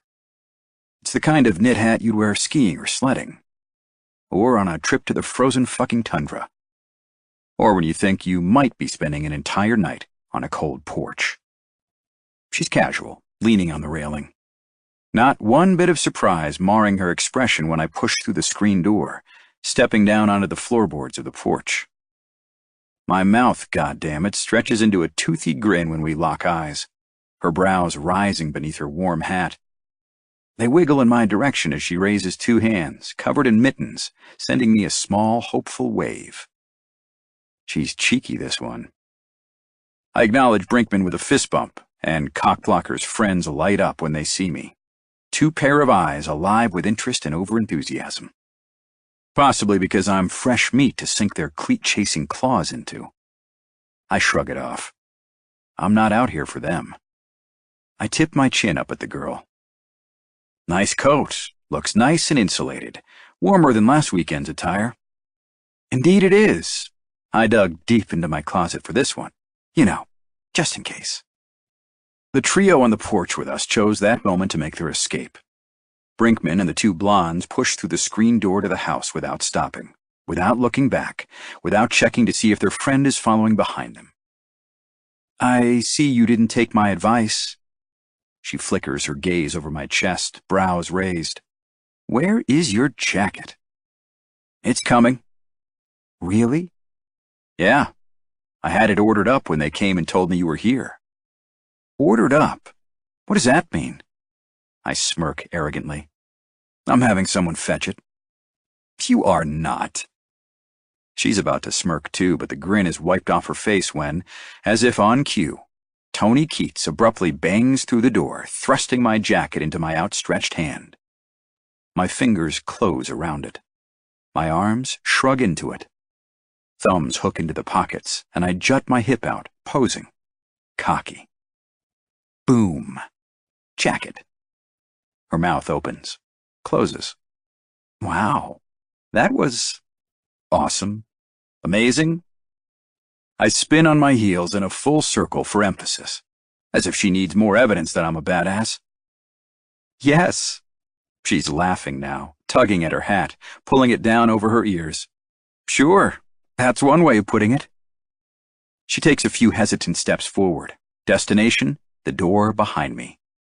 Whoa, whoa, whoa, not so hasty, I tisk, raising my arm, preventing her from moving toward the door, almost clotheslining her in the process. Arm grazing against the scratchy fabric of her coat. Where do you think you're going? She drags her eyes up and down my body before casting a guilty glance down into the dark yard. Gulps. That's right. Take a good look at where you're spending another night. My hands go wide, panning around the porch, because we're going to spend another night outside. What the hell's wrong with me? Let her in, for fuck's sake. We are? Yeah. All signs point to, you can't go back inside. Liar. They're really not going to let me in? Yeah, they would, but you don't need to know that. Oh. Her voice is small. I was kind of hoping. Tonight's not your night, babe. Too many people inside. Shut the fuck up, Rowdy. Why are you doing this? Just let her inside so you don't have to stand out here with her. Give her what she wants. She came to party. She didn't come to stand on the fucking porch with you. But what if she did? She didn't. She hasn't hit on you once. Shut the fuck up, idiot. Jesus Christ, now I'm arguing with myself. I'm really sorry, Cockblocker. It's been decided. By me, because I'm a selfish asshole. Her arms brush my chest when she crosses them. She's standing closer, her chin raised rather indignantly. If we're going to stand out here, could you not call me Cockblocker? You and I both know it's degrading. She's right. Calling her Cockblocker is demeaning, but suddenly I'm an 8-year-old boy on the playground who doesn't know how to conduct himself in front of a cute girl. I'm 4 seconds from pulling at her hair. Not to mention, if my mother heard me calling her Cockblocker, she'd metaphorically kick my ass straight into next week. Sorry. I swallow. There are rules you have to follow if you're going to stand on this porch with me, and not being a sass is one of them. Then it's going to be a really long night for both of us. Her mouth puckers. You know how athletes love their rules and playbooks. She crosses her arms, setting her bag on the floor. Actually, I don't. My arm extends, resting on the door jamb and creating a barricade. We create rules as we go, and the porch-dwelling addendum is new, created special, just for you. I sound so fucking stupid. Her eyes are brighter tonight, a black coat of mascara on her top lashes. Why are you doing this to me? Her voice is almost a whisper, and for a brief second I feel like a real fucking prick. But that fucking dimple makes an appearance, and all my best intentions to behave fly out the window. Shit, who am I trying to kid? I have no best intentions. Why are you doing this? You had to have known you weren't coming inside. You wore a hat with your coat tonight. You literally look like you're going skiing. Her arms raise, finger pointing into the living room her friends just disappeared into, exasperated. But you let my friends inside? It's been decided by the council. You cannot come back inside. Who's the council? Me. That's a well-guarded secret. God, you are so exasperating. Ooh, exasperating, good word. Thank you. I can't go back. Ever? Her eyes get wide. A terse jerk of my head. We'll see. You're going to make me stand on the porch tonight, while my friends stay inside. I cross my arms. I can't make you do anything, can I? Her lips blow out a frustrated puff of air, sending a few loose strands wisping around her face. Be honest, don't you think this is kind of ridiculous?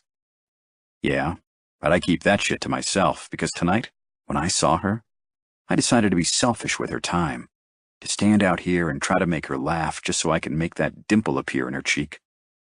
Not that my friends would have been ecstatic to see her. She would have a shit time inside since Wilson and Fitzgerald are still 10 shades of piss, the fucking tit babies. Bros before hoes and all that sexist bullshit. At least, that's what I'll be telling myself later when I'm staring up at the ceiling above my bed, thinking about that little dent in her cheek, same as I've done every damn night this past week. Honestly, we here at the baseball house do our best to be as difficult as possible. Haven't I been punished enough? Don't consider it a punishment. Consider it banishment on a case-by-case basis. I snap my fingers. Oh, like you've been voted off the island of hornball dudes who want to get laid. Really? She rolls her eyes, backing away a few steps. That's what you'd name your island? I laugh. If it were my island, it would be something way cooler, like Rowdy's Tropical Hideaway. So that really is your name? Yes, that really is my name. Your name is Rowdy? She repeats it, and I can't help but be slightly insulted by her tone. I spread my arms wide. In the flesh. Huh, interesting. Her hands go to the hat pulled down over her forehead, giving it a little tug upward to afford herself a better view of me. I return the favor, giving my greedy eyes permission to wander the length of the hair peeking out from beneath her knit winter beanie. It's longer than it looked pulled into a ponytail last weekend, and a dark shade of chocolate brown.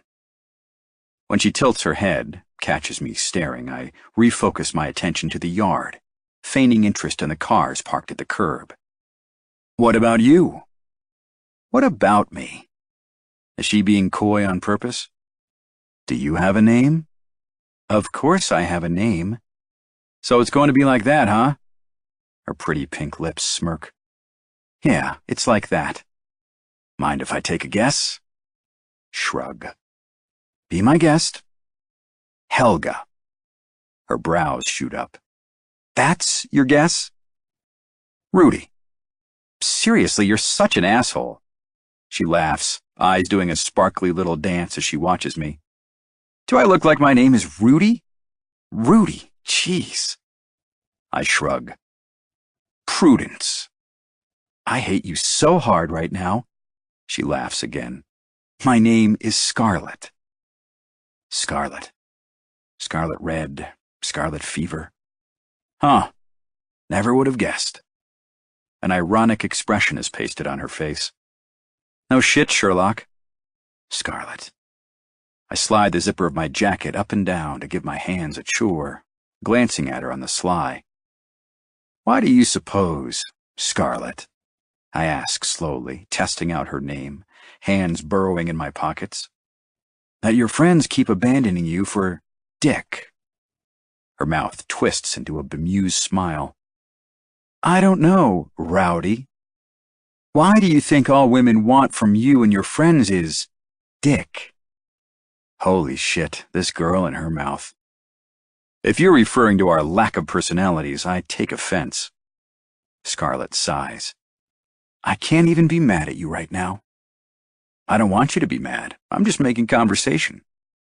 I shrug. It's your friends who are groupies, not you. My friends aren't groupies. Her brows go up. But it sounds like it's bothering you way more than it's bothering me. I do not understand girls. I prod her. Admit that's what they are. Tell Uncle Rowdy your friends are gold diggers and we'll get along just fine. The little burst of laughter is airy, kind of sweet, and has me puffing out my chest. I did that. She thinks I'm funny. Most girls just see my face, the body, the uniform. Are you always this tenacious? You will not quit, will you? Being a gold digger isn't always a bad thing, Scarlet. I know that, Rowdy. She all but rolls her eyes toward the dark sky above. But trust me, sometimes it has nothing to do with the fact that they play sports. Have you seen your friends? I mean, they're good-looking. Some of them are so fracking hot. I stomp down a flare-up of jealousy. So good-looking, she goes on. Simply cannot stress enough how damn good-looking my friends are, and now my ass cheeks are puckering. A girl would have to be blind not to notice. And I'm not?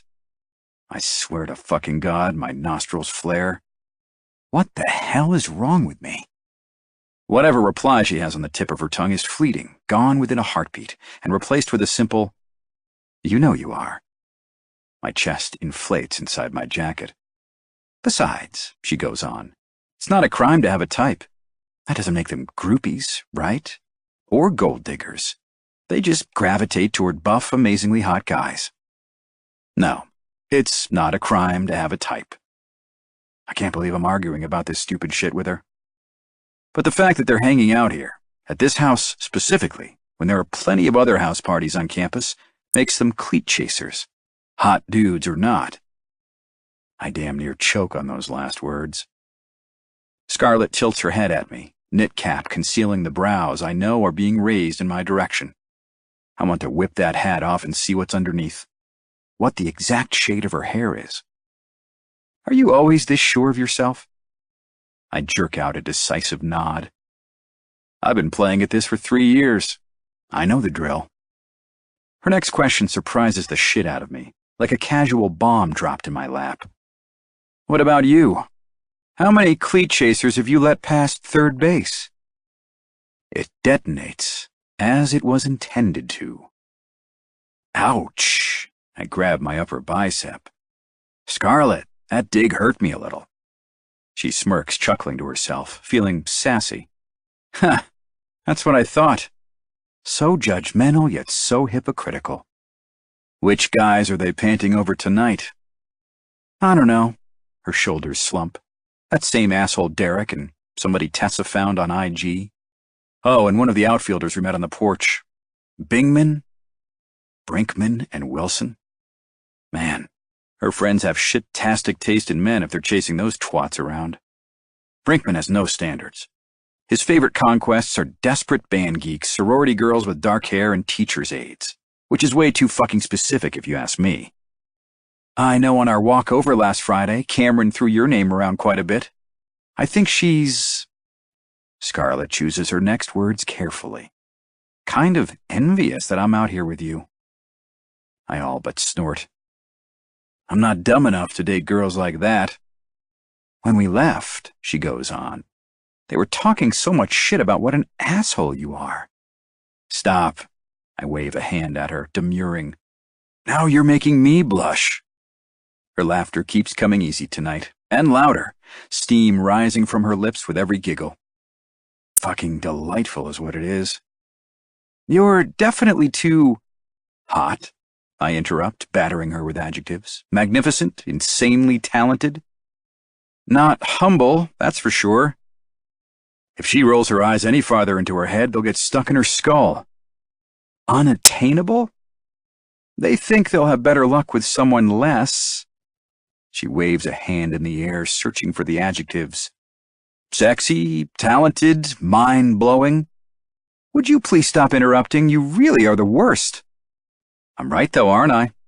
They're after smaller fish, knowing they'll have a better chance at snagging one. Maybe. Well, they're right. Those girls have zero chance with me and every chance with someone else. You can tell them not to bother next time my name comes up. She buries her hands in the pockets of her warm jacket, tugging at her mittens. Trust me, they are not here for you. I make a humming sound, unconvinced.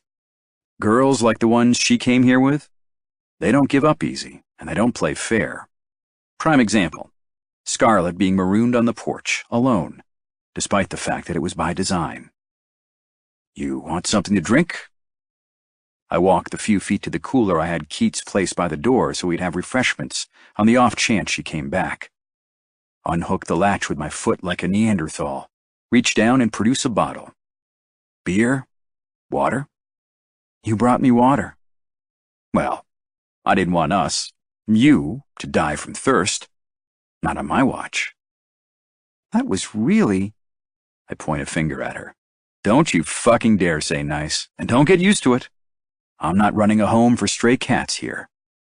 Her eyes widen. Stray cats? Shit. Damn Keats and his crap analogies. Never mind.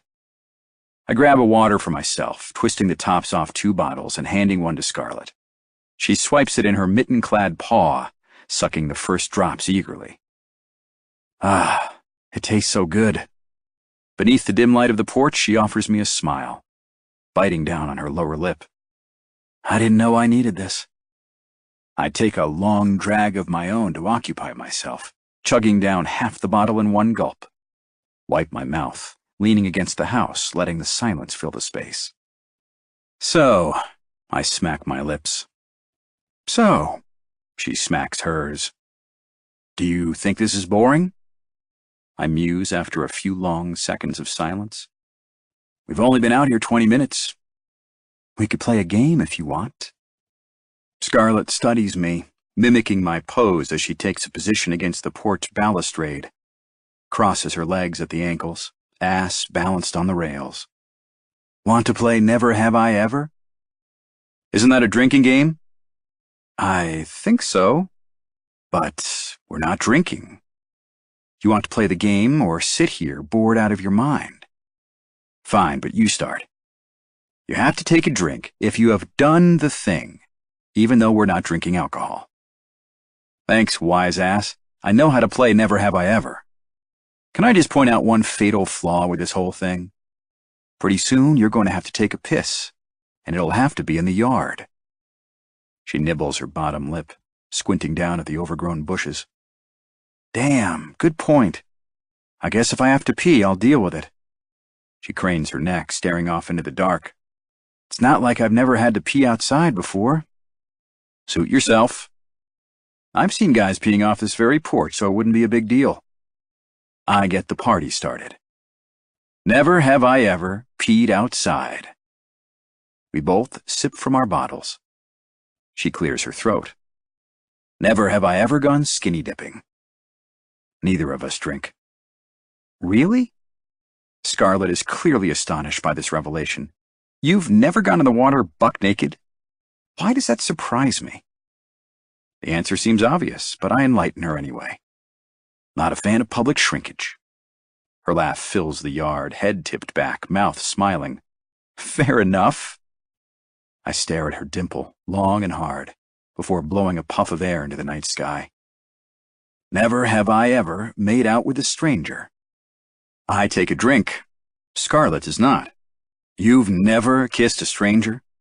Not even drunk at the bar making out? I thought everyone has done that. Negative, Ghost Rider? She thinks for a few seconds. Never have I ever wet the bed. I groan out loud. Take a chug of my water bottle as my stomach growls. Scarlett laughs, the sound echoing in the cold night air. Do not tell me you were a bedwetter. No, Jesus, keep your voice down. I glance around to make sure the few stragglers aren't listening. I mean, I might have had a few accidents as a kid. Just as a kid? Fine, my lip purses.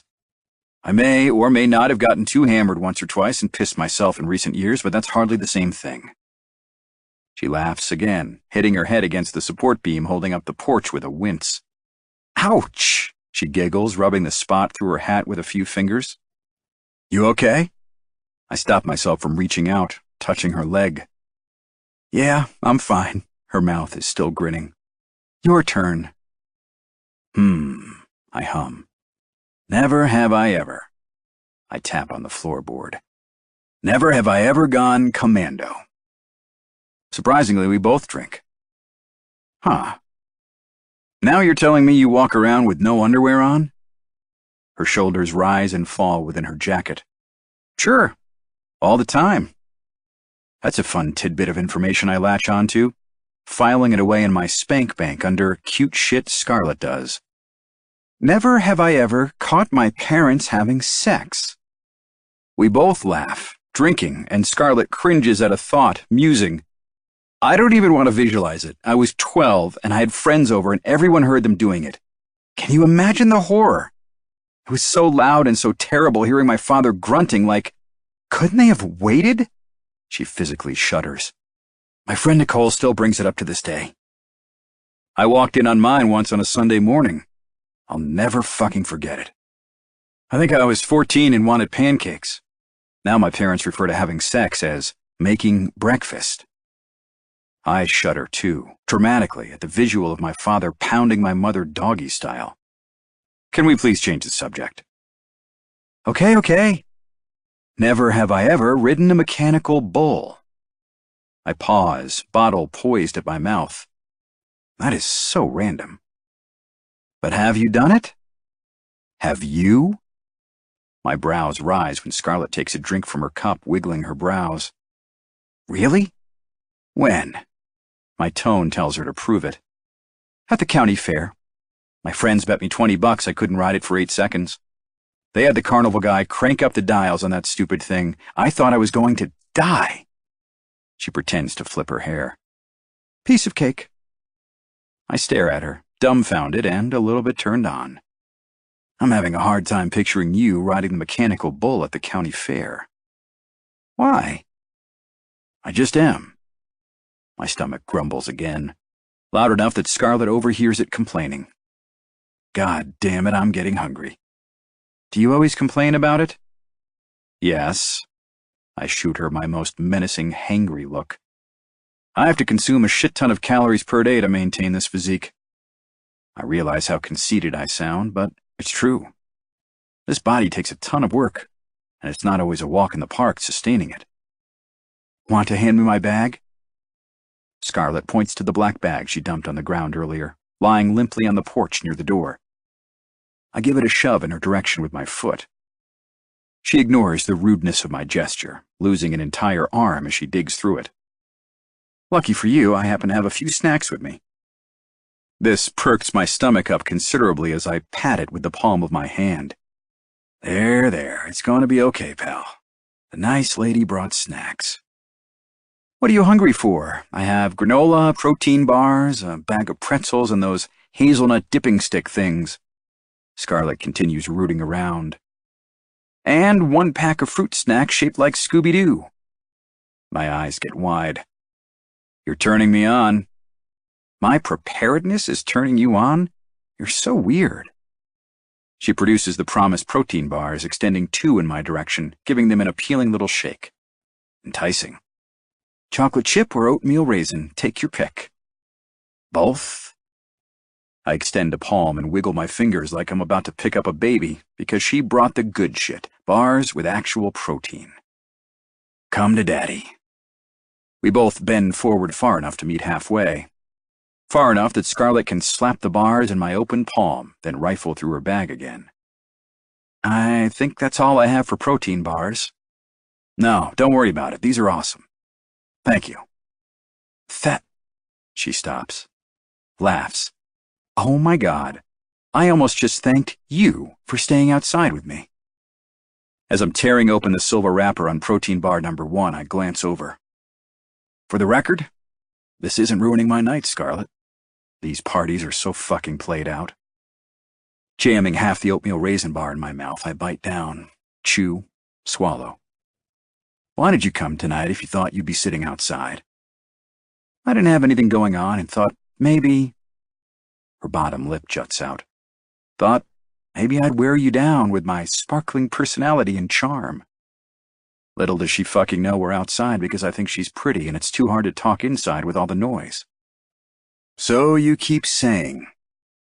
I shoot her a cursory glance, eyes on her mid-length puffy coat, knit winter hat, mittens. No offense. You don't really look like you came dressed for a party.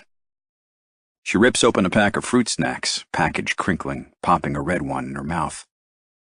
I'm also a realist, Rowdy. I didn't want to freeze my ass off if the answer was still no bueno. Silently, we chew in tandem, legs extended in front of us. Her head rests against the house, eyes sliding closed when she swallows her first bite. I love these stupid things. They're so bad for you. In goes an orange one. Never have I ever taken food out of a trash can and eaten it, I announce, taking a chug out of my water bottle like the total badass I am. Stop it right now. You have not. I have, I boast proudly. I was starving and I was with a few buddies and we were walking past a really nice restaurant. Technically, we were walking in an alley past their dumpsters. That is so gross. Your mouth has been in the trash. What the hell did you eat? Pasta with meatballs from inside a doggy bag. I chuckle. We were in the city and it had just been thrown out, so I figured it was clean. Rowdy, that's disgusting. When she leans forward and taps me on the leg of my pants, chastising, my entire body goes rigid, calf burning where she poked at it with the tips of her fingers. It was still warm. Clearly I didn't die from it, so how bad could it have been? I protest. Plus, it had just the right amount of Parmesan sprinkled on top. I pinch my fingers, sprinkling imaginary cheese onto an imaginary platter of spaghetti. Scarlett plays footsies with me, urging me to quit talking about it. I'm going to gag. Knock it off. Our loud laughter carries into the yard, causing the few people gathered by the road to glance up at the house. I chomp down the last of the oatmeal bar and rip open the second one. Chew. Okay, Brainiac. Swallow. Here's one for you. Never have I ever cheated on a test. Her pert nose wrinkles. Why would you assume I'm a brainiac? 'Cause you're the girl in class who wants extra credit? You would latch onto that fact. But the truth is, I always needed extra credit because my grades were just okay. Not because I loved the extra work. Let's get real here. Really? Really. And for your information, yes, I've cheated on a test. She takes a drink from her bottle. It was in high school and it was a take-home algebra exam. We weren't allowed to use calculators or get help. But during study hall, a few of us worked on it together and I got busted. She pops the fruit snack in her mouth. God, I am so bad at math. I've never cheated on a test, unless you count the road test to get my driver's license. How can you cheat on the road test? By flirting with the examiner? Under the dim light, beneath the winter cap, her eyes widen. Guy or girl? Guy. I grin shamelessly. Was he cute? A laugh escapes my lips. Yeah. Have you ever flirted to get out of a speeding ticket? No. Now she's the one smiling. I have. Her grin widens. I was home one weekend, driving my dad's car and got pulled over coming home from a dinner with some friends. I recognized the cop as someone from high school, a guy a few years older who had just become an officer. So, she shrugs. I might have unbuttoned my shirt a little while he was running the plates. No fucking way. Way. 2 whole buttons, she laughs. So much cleavage. Why, Scarlett, you little... I really think it's weird you think I'm some prude just because I got into an argument with your teammates. Honestly, I'm sure it had a lot to do with what you were wearing. They're morons. Her groan is accompanied by a dramatic eye roll. I'm burning that sweater when I get home. Yeah? Heck no, she scoffs. I love that stupid thing. Third Friday. The Friday where I feed him and give up trying to stay away from Jock Rowe. Scarlett. Don't you freeze your ass off out here? Tess's heels click along the pavement, the strappy, impractical kind she has trouble walking in because they are impractically high. I personally would never be caught dead in anything other than a wedge, but who am I to judge? I shamelessly wore an ugly sweater to one of the hottest party spots on campus. It's only 2 short blocks from Tessa and Cameron's apartment complex to Jock Row, but it's taken us more than 20 minutes because of their ridiculous shoes. At this rate, the party will be over by the time we get there. Nonetheless, we trudge along. Why does he keep making you stay outside? Cameron wants to know. I'm not sure, I admit. But then again, I haven't asked. Nor do I care. Explain again, why do you keep going back? Duh! Because Rowdy Wade is freaking hot, that's why, as if she needs any other reason. Tessa's ankle twists on a crack on the sidewalk, and she slows her pace. I'd sit outside on the front porch with him, too, if I had the chance. I would, too, but I guess I just don't get why the captain of the team is okay sitting outside on the porch. Maybe he wants Scarlett all to himself.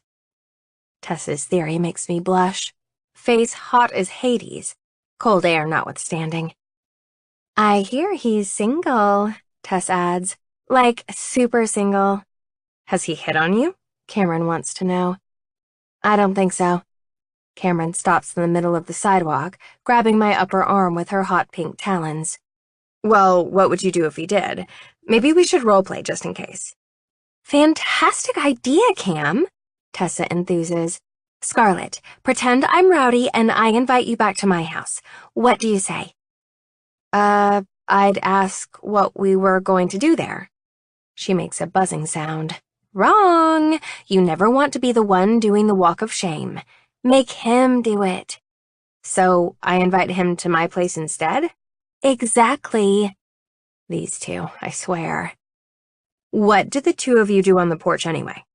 Cam shoots me a sidelong glance, focusing on not stepping on any cracks in the sidewalk. I don't know, a little bit of everything. We play games. What's he like? Like, what are his hobbies and stuff? Cameron wants to know. Why, are you collecting data so you can stalk him? I tease. No, but maybe if you got a little more personal, you'd... Tessa cuts her off. Cameron, stop. She'll figure it out on her own. But we have been getting personal, the deeper into never have I ever we got. I learned he's broken his arm twice, and neither time was while playing baseball. He's never gone skydiving, but it's first on his fuck it list. Once he dumped a girl he really liked because his friends dared him to, and it was over the phone, then felt so terrible he wrote her a letter. He's run red lights, almost been arrested for disorderly conduct, and his parents locked him out of the house once to punish him when he was 2 hours late for curfew. He sobbed on the steps like a baby for a solid half an hour before they let him in.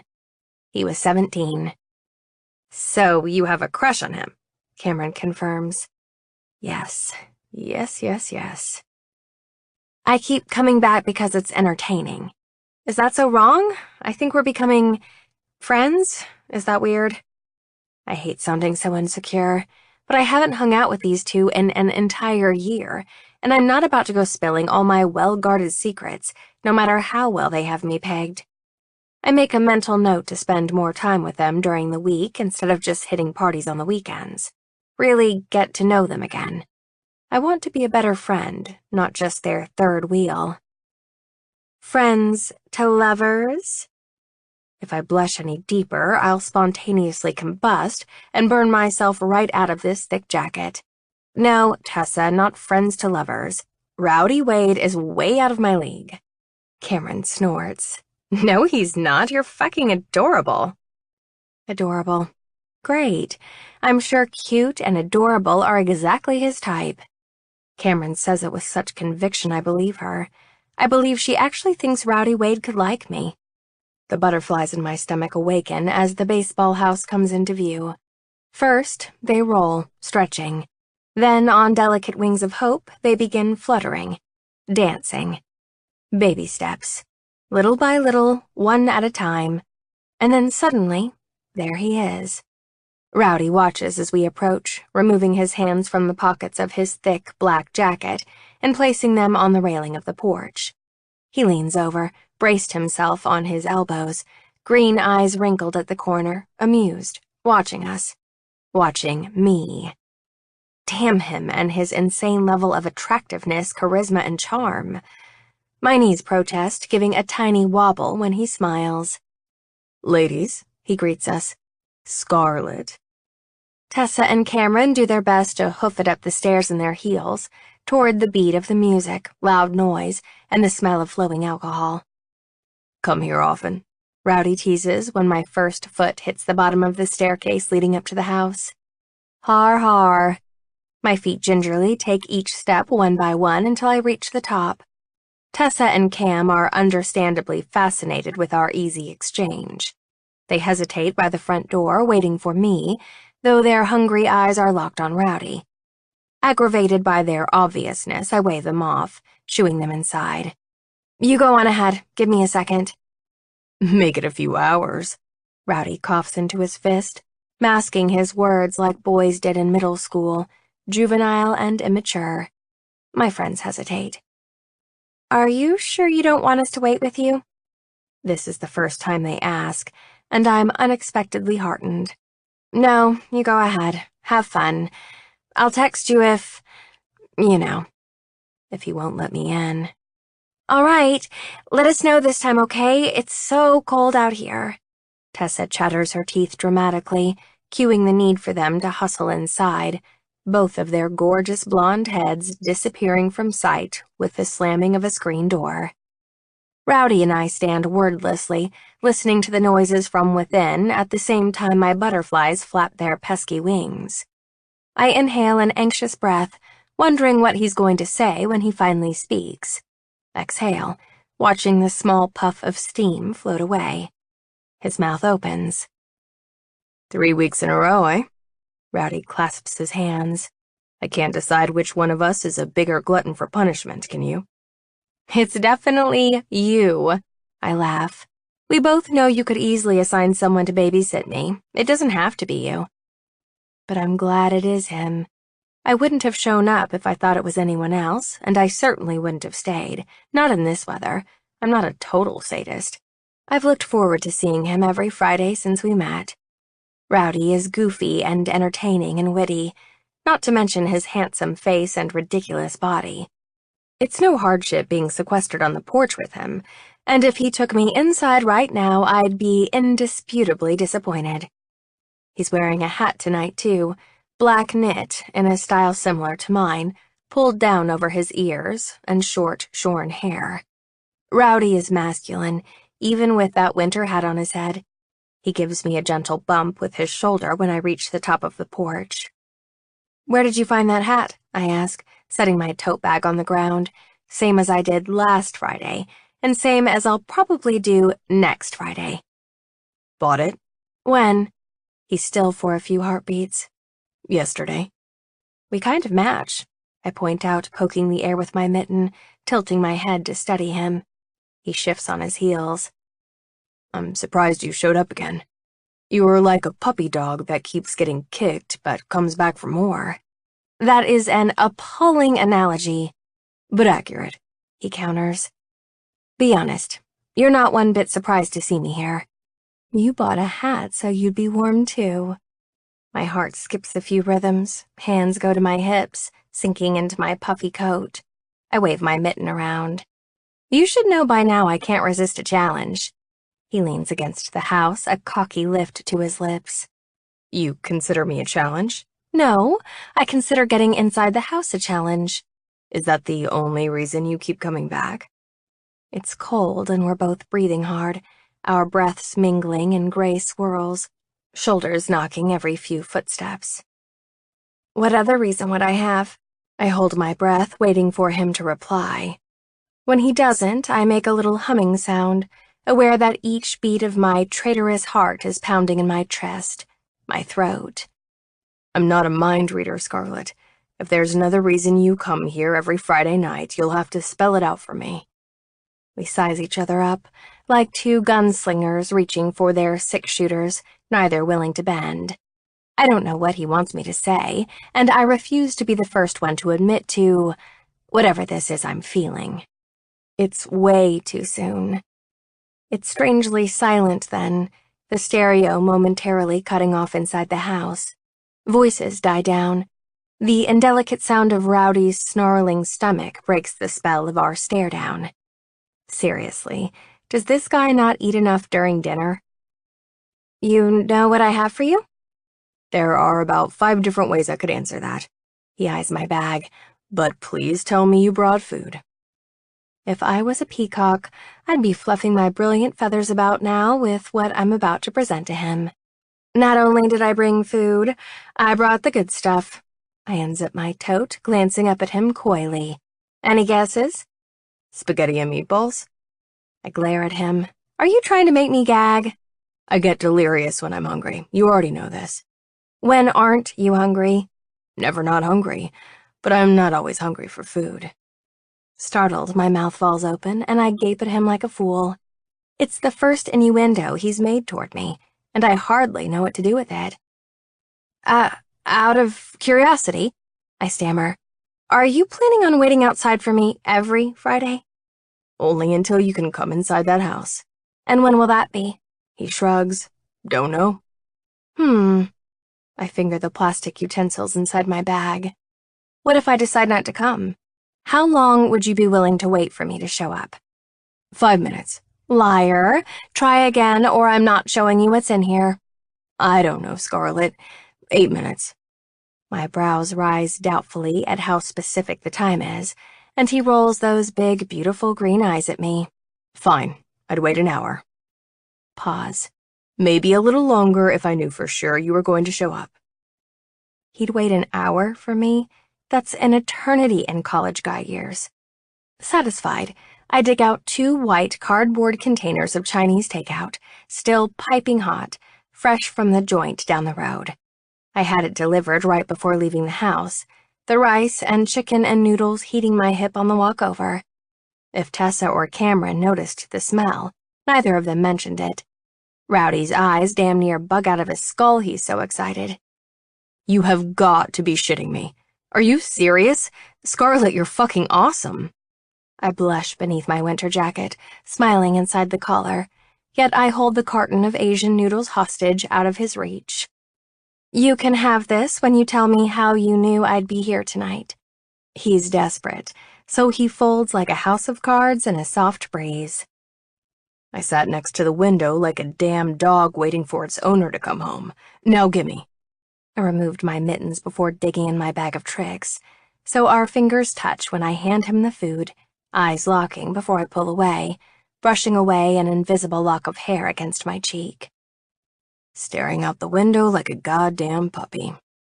He shoves a forkful into his mouth, grumbling. Good boy. I reach over and pat him on the shoulder. I hope you like General Tso's chicken.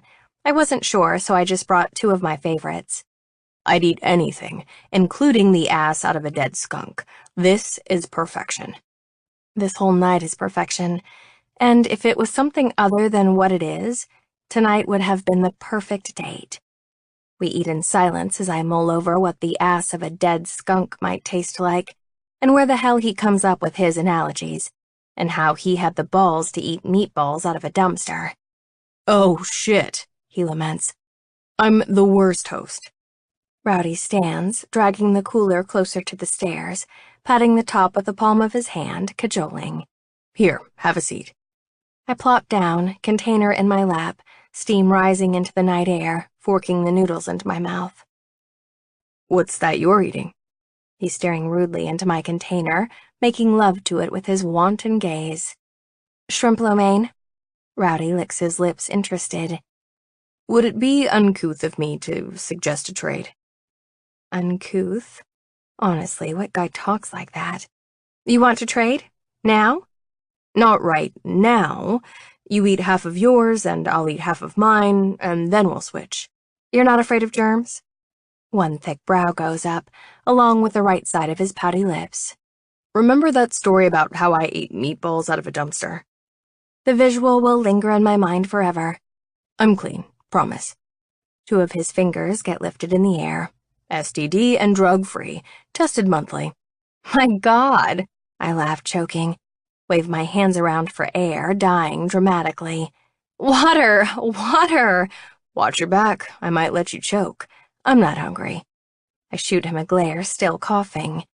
You, cough, are, cough, the worst. Cough. So you keep pointing out. He sees an opportunity, seizing it to capitalize on my weakness, grabbing my carton as I hunch over on the cooler, choking and laughing and gasping for breath. Stabs his fork into my lo mein, piercing a shrimp and popping it into his fat face. You horse's ass, give me back my dinner! I can't even swat at him, I'm laughing so hard, eyes watering. Rowdy pushes at my forehead to keep me at bay, to keep me from grabbing my dinner back like an annoying older brother, the palm of his giant hand singeing my skin. I can't stop laughing, not even when he tips the container toward his face, shoveling the contents into his open mouth, spilling noodles on his jacket in his haste to beat the clock. It's disgusting. It's hilarious. When he finally comes up for air, his face is a mess, chunks of celery and carrots stuck to his chin, just below his bottom lip. I can't even look at you right now, you're so gross. I told you I was hungry, I wasn't fucking around. I'm never bringing you food again. I lie. You have zero manners, and I didn't bring any napkins. I wasn't expecting you to be such a slob. He couldn't care less. Come on, that was funny. Maybe this is the reason you're single, I tease, watching as he tries to lick the sauce off his chin, pink tongue darting out. Who would kiss that face? I'm not single because I have bad manners, and trust me, plenty of girls have wanted to do more than kiss this face. Sadly, he's not even bragging. He's just stating a fact, and we both know it. Everyone knows jocks make bad boyfriends. What the hell would make you say that? His head gives a sad little shake at the same time he stuffs more noodles into his waiting mouth. Where are you getting your facts? The power of observation. Fact. Plenty of those guys inside are in relationships. My brows go up, interested. Is that so? Well, no. He laughs, but that doesn't mean they'd make shitty boyfriends. I smack his arm, palm lingering on his forearm. If you had to guess how many guys on the baseball team were in actual committed relationships, how many would you say it was? Ballpark it. Ha ha, very punny. He tosses his white carton into a giant garbage can at the end of the porch, trying to grab mine back. I don't know, 5. My laugh cuts into the dark, clear as a bell, rising above the sound of the music from inside the house. Out of how many players? 30. Well, I smirk, digging my plastic fork into the white container, digging around for what's left of my noodles. You are pretty damn adorable, I'll give you that. Rowdy cups his ear with his giant man hand to better hear me with. Say again, talking to my good ear. I demur, avoiding his blazing green eyes. Say what again? You just admitted you think I'm sexy. I never called you sexy. I laugh, nudge him in the bicep when he scoots closer on the cooler beside me, taking up most of the space with his massive thighs. They burn holes into the legs of my pants, from the tops of my thighs down to my ankles. Zing! Sizzle. Your mama better get you to the otolaryngologist and have your hearing checked. I said you were adorable. God, you and your giant inflated ego. I'm surprised you haven't drifted off into the clouds. I'm sorry, but I cannot see the difference between adorable and sexy. I mean, really, how does a person not roll their eyes at him a million times? I think you're adorable. He's leaning forward, hands braced on his knees, neck craned toward me, green eyes unflinching. Cute adorable or sexy adorable? I almost choke again, holding my breath, waiting for his answer, heart beating so fast I actually lose oxygen. His nostrils flare. Scarlet. But we're interrupted, just like in every cliché movie where two people sharing Chinese takeout who are about to kiss for the first time in the freezing cold always are. Two girls push through the front door, and for a split second I think it's Tessa and Cam. It's not. Both girls are decked out in high heels and short dresses, way too skimpy for the cold pre-winter weather we've been having, and I bury myself deeper into my puffy coat, self-conscious. These girls are blatantly flaunting their sexuality, while I'm bundled up like I'm waiting for the blizzard of the century to hit town, holding a steaming pile of carbs with a side of soy sauce. Slightly embarrassed for the first time in 3 weeks, I pull at my gray knit cap, annoyed that I even care, that I'm having insecure thoughts in the first place. It's so unlike me. One of the girls, she's beautiful and willowy and aggressive, if her stance is any indication, stops when she sees Rowdy, jutting out her hip, posing, toe of her high heel pointed at the floor. "How's it going, Rowdy?" She's chewing gum and lets it snap. He takes a few seconds to reply, whole demeanor changing. Vanessa, right? She nods, pleased when Rowdy spares her a glance, flipping her platinum blonde locks to one side, posturing. You inside with Levinson? He asks the question slowly, deliberately. Vanessa's red-lipped, self-righteous smile falters, fades like the ombre tips of her hair. Yeah. I dig into my Chinese food with my fork, pretending not to listen. But if I were a GIF, I'd be the Michael Jackson eating popcorn in a movie theater one, so engrossed am I. Rowdy shifts on our makeshift bench, his thigh pressing tighter alongside mine. It's thick and warm and right there, touching me. He covers my hand with his, stealing away my fork, eyes never leaving Vanessa's face as he delivers his next line. Want me to tell his girlfriend you say hello? She's out of town with the cheer team, but you already knew that, didn't you? Stabs my fork into a shrimp, lifting it to his lips with a wolfish smirk. Jesus. Her dark lips part, throat chuffs. You were such a dick. Vanessa grabs her friend by the arm, dragging her toward the steps, hightailing it down the stairs, lumbering on their perilously unsteady shoes. Only when they're finally out of sight do I speak. Wow, I steal back my fork. You really go for the jugular.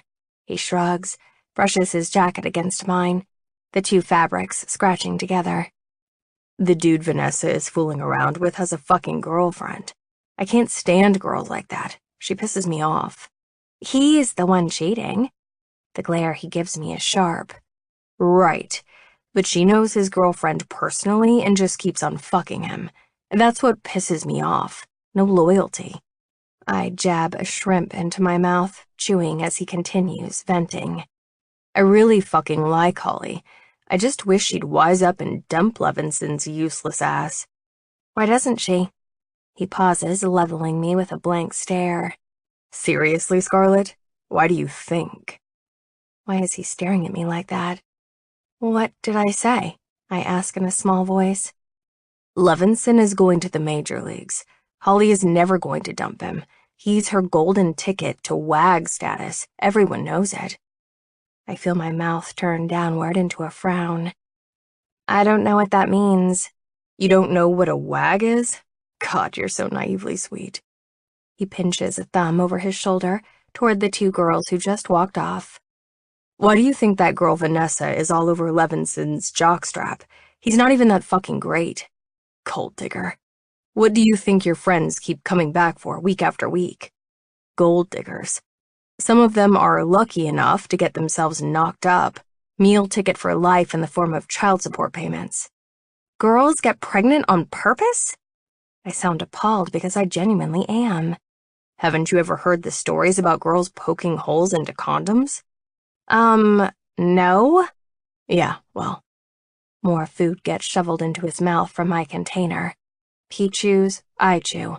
We both swallow. Rowdy takes a swig of beer, washing it all down, while I take a chug of my water. Then, "That's the way it goes around here." that's really depressing.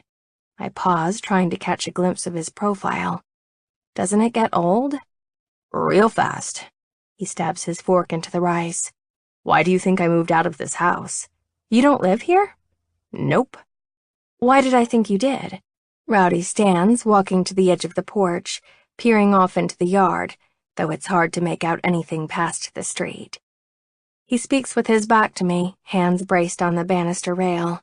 "Communal living is fine when you're a freshman or sophomore. But athletes on this row party a little too fucking hard. The random people hanging out at all fucking hours of the night are fun for one hot minute.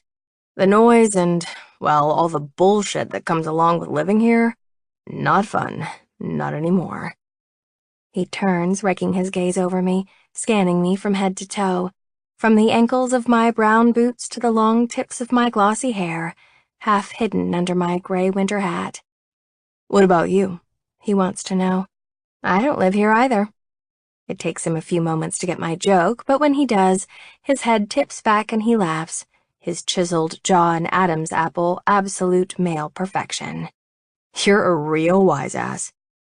His smile is warm, and I catch him biting his bottom lip when he turns back toward the street.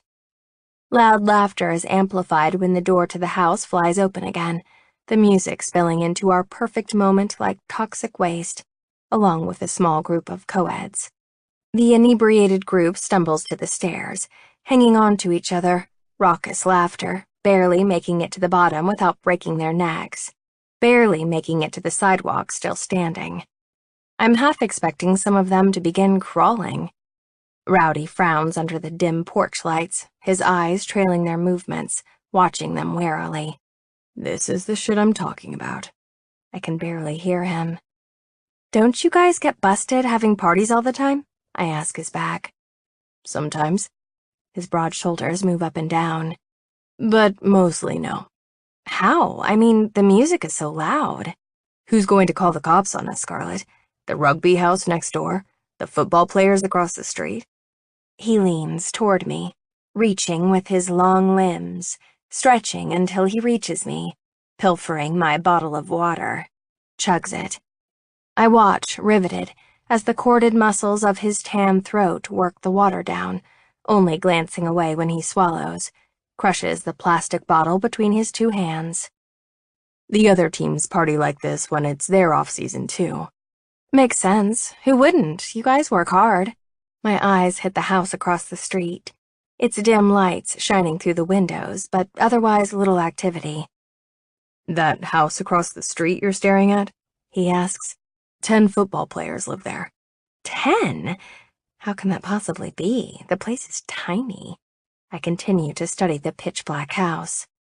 Seems quiet to me. "'Cause half of them are inside this house, probably shit-faced.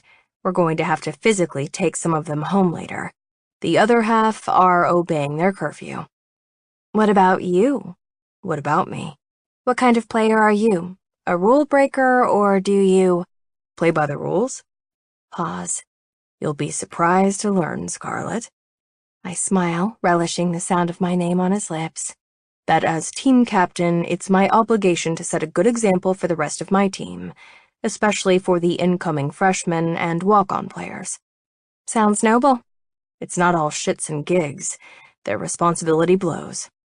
I study him, trying to read his face, handing him a fresh bottle of water and cracking open one for myself. "Never have I ever broken a rule and lied about it." He studies me back, lifting the bottle to his mouth and taking a healthy gulp. Which one? I want to know. "I used to break curfew a lot when I was a freshman. A lot. And a few times I helped sneak girls into the hotel during away games. We call that road sex, by the way." There's a long pause as he considers his numerous infractions. "Sometimes we go out drinking during the season when we're not supposed to." Not supposed to? I thought it was a free-for-all. The shaking of his head indicates the contrary. "We're given 1 night a week to go out." Just one. I didn't know that. "Yeah, usually it's a Saturday." He makes a box with his hands, using his fingers to create the corners. See, if our coaches don't give us structure, some guys, geez, they just fucking cannot handle playing at this level. It's like when the teacher would leave the room in grade school. Total chaos. The notoriety, the crowds, drugs, sex, booze. It's a lot to handle. I never thought of it that way. Rowdy sets his water bottle on the railing, balancing it there, twirling the top until it spins. Never have I ever had a wet dream. Dude, what the hell? I sputter. Where did that one come from? Give a girl a little warning, why don't ya? Well, have you? Can girls have a wet dream? They don't even have the necessary equipment. You tell me. I roll my eyes for lack of a better, more mature reaction, taking a slow sip from my water bottle. Rowdy watches intently from his perch on the railing, swallowing down the last of his water. Just to clarify, we're not going to start talking dirty. No good can come of that. I don't know if my heart can handle anything casual, and sex talk will only leave me feeling vulnerable. Why not? Because once we go down that road, things are going to get weird. Trust me. How so? I read it somewhere in an article. Reading is bad. You should stop. He clicks his tongue. So, what you're telling me is you don't sit around talking pervy with your friends? I shoot him a look. His sheepish grin does not bode well for me. Never have I ever talked like a pervert with my friends. He chugs. I chug. Wipe my mouth. Stop doing that. He laughs. Never have I ever watched porn alone in my room. Would you stop? We both drink. We need to start drinking alcohol when we play this game. It would be way more fun, and imagine how drunk we'd be. It really would be. I have a feeling you're going to be a horrible influence, Rowdy Wade. I might be a bad influence, but you obviously like it, and I doubt you'd be coming back every Friday if you didn't like the thrill of being rejected. I don't tell him I come back to see him, that I don't feel rejected. I feel excited. I anticipate each day of the week as they fall away, leading to my new favorite day of the week, Friday. No, I don't feel the thrill of rejection. I feel the thrill of being with him on this porch. It really does make sense if you think about it. You've been told a few times you're not allowed in the house, yet here you are for the third week in a row. Admit it, you like the element of being somewhere you're not supposed to be. It's kind of like breaking and entering. What are you, a psych major? I joke. Yes. For real? Oh, yeah. I'm a huge fan of Freud. Huge. Rowdy's huge biceps bulge when he sticks his hands beneath his armpits, arms still crossed. What about you? What's your major? Marine biology. For real? That's pretty fucking cool. Too bad you're in Iowa. Which is basically the same reaction I get from anyone I tell.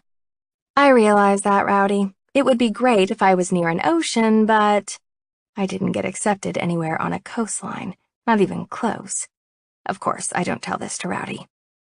His mouth curls into a smile, hands still in his pits. What's your favorite sea creature? Coral. His brows furrow as his head draws back. How is that a sea creature? Coral is alive, I enthuse passionately, and it's so beautiful. Have you ever been scuba diving or snorkeling? Thousands of organisms dwell inside a single reef. I clamp my mouth shut before I word vomit my love for the bottom of the ocean floor. Like Nemo. Exactly, I grin. And his father. And Dory. Man, that fish is whack. We're grinning at each other like idiots. The easy set of Rowdy's mouth has me clearing my throat, his scrutiny of me intimidating. Suddenly self-conscious, I pick at the hem of my jacket, fiddling with the zipper. Have I mentioned how good-looking he is? Especially when he's focused. And right now he's focusing all his attention on me. I should probably go. I move to stand up, hand ready to push off the wooden porch. It's getting so cold. His next question pins me back down, and my ass hits the floor again. Doesn't it bother you that your friends leave you out here? You seem really fixated on this. No, my friends do not leave me out here. They make themselves scarce so I can be alone with him. I'm not fixating on it. I just want to know that you're not completely shit on. Why? Are you feeling protective? I try to make a joke, but it falls flat, his mouth still pressed in a straight line. Damn.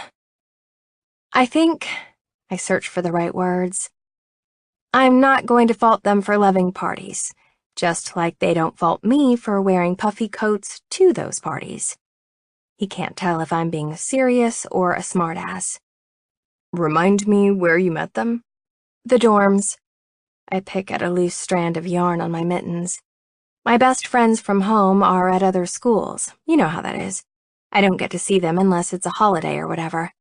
I do have friends from my classes, but they do lots of studying, which is what I should be doing more of if I want to improve my grades. Do you think those friends of yours inside realize they're wasting their time with my teammates? He muses, chewing the mouthpiece of his water bottle. What do you mean? Derek and Ben? Brinkman? They might be pricks, but they can smell a gold digger from a mile away. No offense, but those girls you came with reek of desperation. His smile is lazy as the bottle hits his lips. Lopsided grin, eyes hooded. He looks sated. Not like you. What about me? The butterflies in my stomach flutter their wings. He shrugs. I couldn't figure out what you were doing with those two. They're not even close to being in the same league as you. Did you just imply that I'm classy? Why is that so hard to believe? I readjust myself, trying to get more comfortable on the hard ground, repositioning my legs. You know, when the three of us were freshmen, we used to have way more fun. It wasn't about guys and parties and hooking up. What'd you do? Have, like, slumber parties and shit? Something like that. I laugh, biting back my smile, pausing with a new train of thought. You know what I couldn't stop thinking about when Ben and Derek were hitting on my friends? What? All I could think about was what it would be like to date them. They were so boring, no personalities. How so? Ben kept lying about the dumbest shit, like winning the title for the College World Series, and his pickup lines were so terrible, even I knew the punchlines. Zero effort. Do you know what that tells me, Rowdy Wade? Rowdy shifts on the railing. What does that tell you? He's going to be selfish in bed. At this point, I'm wishing I'd gone with a beer instead of water. I bet he's not a giver. Rowdy chokes a little on his water. Come again? My arms cross and I smirk at his pun. Come again. Giggling into the collar of my coat because occasionally I'm as juvenile as a 15-year-old boy. I'd rather date someone good in bed, wouldn't you? It's a rhetorical question I don't expect him to answer. Derek and Ben are blah. Total nail and bail. I drop the line casually, as if I deliver quips like this all the time. I don't. I just want to see the look on his face. Rowdy Wade does not disappoint. His poker face sucks, and he'd be an awful card partner in Vegas. His eyes are too wide, obviously shocked. His brows, once a neutral line, are now shot up in his hairline. My nose wrinkles at the thought of that Derek kid in bed, and I stifle a snort, satisfied that I've managed to surprise Rowdy. What? I can't believe you just said that. Nail and bail? My expression is pure innocence. You've never heard it? It's like a pump and dump, you know, a one-night stand. His laugh is almost maniacal. Oh, you don't have to explain it to me. I've heard of them, all right. I'm just surprised you're saying it. You seem so... I lean toward him, curious. I'm what? You seem like you're, someone with strong morals. That's true. I lean back, pleased I've managed to surprise him with my foul mouth. I do have strong morals. That doesn't mean I can't throw down a few trashy catchphrases. I mean, you seem like the kind of girl who's saving. What do you mean? I'm not saving myself. I just haven't found anyone I wanted to lose my virginity to, although I did come close after senior prom in high school. He was cute and we'd been casually dating, so I let him rent a hotel room and plan the whole thing. Things went south when he tried to get me drunk, so gentlemanly. And instead, we ended up fighting about all the liquor and condoms he'd brought. Fun fact about me, I'm a virgin. All my pleasure parts are intact, never been breached, unfortunately. Though one thing is for certain, I'm most definitely not saving myself for marriage. I just haven't found anyone worthy of my V-card. Silently, Rowdy watches the wheel spinning inside my head, content to watch me think, to watch as I stew over the lack of orgasms in my life that aren't self-induced. You're right. My shoulders rise and fall nonchalantly. Maybe I am saving myself. I'm saving myself for a connection. I want to feel good about my decision after I make it, not regret it. So until Mr. No Regrets comes along... Mr. No Regrets, he repeats. Wonder what he looks like. He looks like you. He looks like Rowdy, and I don't even know what his real name is. A discontented noise rises from my throat, much like a humph. So I clear it, deploying my dimple on him, twiddle my thumbs between my bent knees. You know what I'd like to know? I muse. Your first name. For a few seconds, while the music is changing inside, we have utter quiet. Quiet while he rises to his full height, taking a few calculated steps in my direction. It's a short jaunt, and then he crouches, plucking the empty water bottle out of my hand, still squatting when he lobs it. Tosses the bottle so it's soaring in an arch to the garbage. Hits the back of the can, bounces, and disappears inside with a swoosh. Knees bent, Rowdy squats in front of me, getting in nice and close, a mere 3 inches from my face, warm breath blowing on my lips. All his features are shadowed by the dark. Promise not to tell. His deep voice is a conspiratorial whisper. Is it a secret? He shakes his head. No. I swallow the lump in my throat, giving him a cheeky, "It's not all over the internet?" This time he nods, his white teeth playing peekaboo through his lips. Yeah, it is all over the internet, but it appears you are the only one who hasn't looked it up.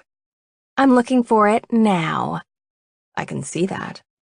And he can, so up close and personal, breath fanning against my skin. I can smell the beer he had earlier, and the cold pre-winter air clinging to his skin. It's sterling. Sterling, I say back breathlessly, unable to stop myself. I repeat it to myself, romanticizing the sound of it. Sterling. Yes, he looks like a sterling. It's a strong, masculine name, moody and kind of dreamy, the name of the hero in a romance novel. Sexy, meant for low moans and breathless sighs in the bedroom. Rawr. Is that what you want me to call you? You don't have to. Unless you want to. He doesn't speak that last part out loud, but somehow I know that's what he means. I squirm on the ground as he remains crouched in front of me, legs parted, hands hanging between his thighs, balancing on his haunches. Blood rushes through every vein in my body, nerves vibrating, when he tucks a knuckle under my chin to lift my gaze and caress the side of my jaw with his giant thumb. "What are you doing?" I whisper. I don't know. Out of the corner of my eye, I catch sight of the wooden swing at the end of the porch swaying in the gentle breeze. Back and forth, creaking. It's old, suspended by rickety, rusty chains, the paint having worn off many years ago and never been refinished. I break the moment, damned if I don't because my nerves are freaking the frack out, unprepared for this heated moment. Want to help me up? My voice quivers. I'm going to hop on the swing. Rowdy rises, extending his large, open palm toward me. And before taking it, I study the pads of his fingers. Rough, calloused, and sturdy. The hands of someone who works hard, who pushes. I slide my hand across the sensitive skin there, hooking my thumb around his, and he pulls with an undemanding tug until I'm standing on 2 feet. Sizzle. Zing. I shiver.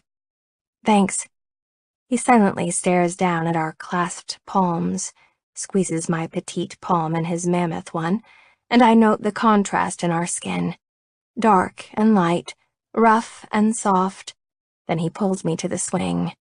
Together, we plop down, my feet just barely touching the ground, and with some effort, I give it a nudge with the toe of my brown boot. Where are you from?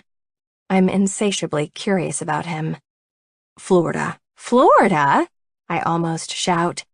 The Atlantic Ocean, sand, sun, sea life, coral and clownfish. I give him a shy glance, brushing back a lock of hair. Sorry, I didn't mean to yell. Right, I get it.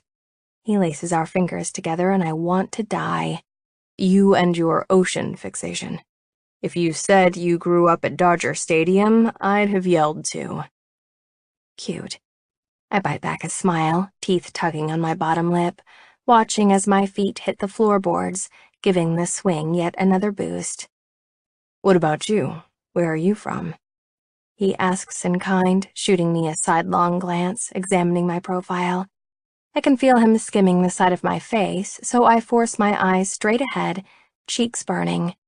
I'm from here, about 2.5 hours north. I guess that makes me local? Here is Iowa. Long stretches of highway and soybean fields. Corn. Landlocked. Why didn't you stay in Florida? I ask the night sky, searching out the stars among clusters of gray clouds. Isn't their baseball program decent? Better than decent, it's phenomenal. I've heard my dad wax poetic about it a dozen times when my family expected me to attend FSU. Tallahassee? Yeah, they're decent.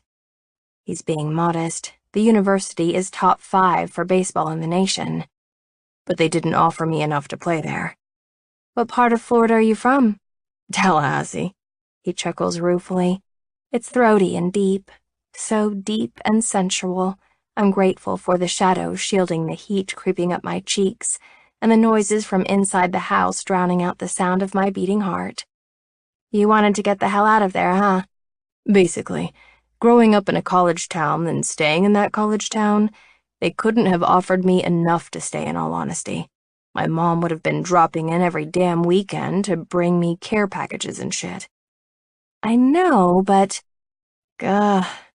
Florida. My whispered sigh is dreamy and wistful. Sun and sand and swimsuits. When you whisper the word like that, it's creepy. He laughs and I bump him with my elbow, teasing, flirting.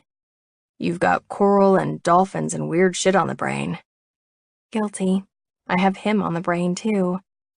I still don't understand how anyone could up and leave Florida. I know I sound a little over the top, but I don't care. I'd give anything to live by the coast, near the wide open sea, the waves.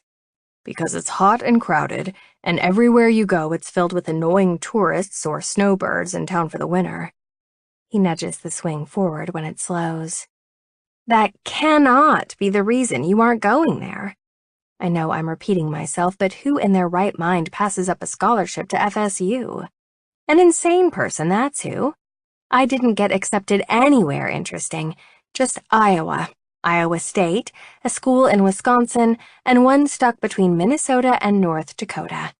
No whales, no water. It's not the only reason, obviously. When I came to Iowa for a visit, I really clicked with the team. Their camaraderie game is strong. The facilities here are new, totally sick, and, I don't know, it felt like the best decision for me at the time. At the time? And now? Now I only regret the decision when we lose. He laughs, laying our joined hands on his hard thigh. I look down at it, studying the dark hair sprinkled across his knuckles, which I can just make out in the light from the porch lanterns. I swallow, blinking up at the moon. The Midwest isn't exactly an epicenter of activity. I can't help pointing out, voice shaking a little. Damn it. Don't you get bored here? Maybe a little, but I really love this campus. It's pretty damn gorgeous. We don't have buildings like this in the South. Quietly, I mentally list all the reasons he should have gone to school in his home state. In-state tuition, the beach, Disney World, year-round sunshine, the beach. Hurricanes. Shit. Did I say that stuff out loud? Just some of it. He laughed softly. You murmured it, really. I looked toward the house, watching through the windows, looking at everyone inside, laughing and drinking and having fun. A few denim-clad asses are pressed against the glass, and within, people dancing to the thumping, upbeat soundtrack. It's a loud, bumping bass, and not at all my taste in music. I don't miss the party one bit. I'm rather content to sit out here with Rowdy, Sterling, and learn more about him. So what position do you play? Shortstop. Are you any good? I got 23 full-ride scholarship offers. Holy shit, does that actually happen to people? I haven't come and watched the team play yet. Baseball is more my dad's thing than mine, I confess sheepishly. Beside me, his wide shoulders give a casual shrug.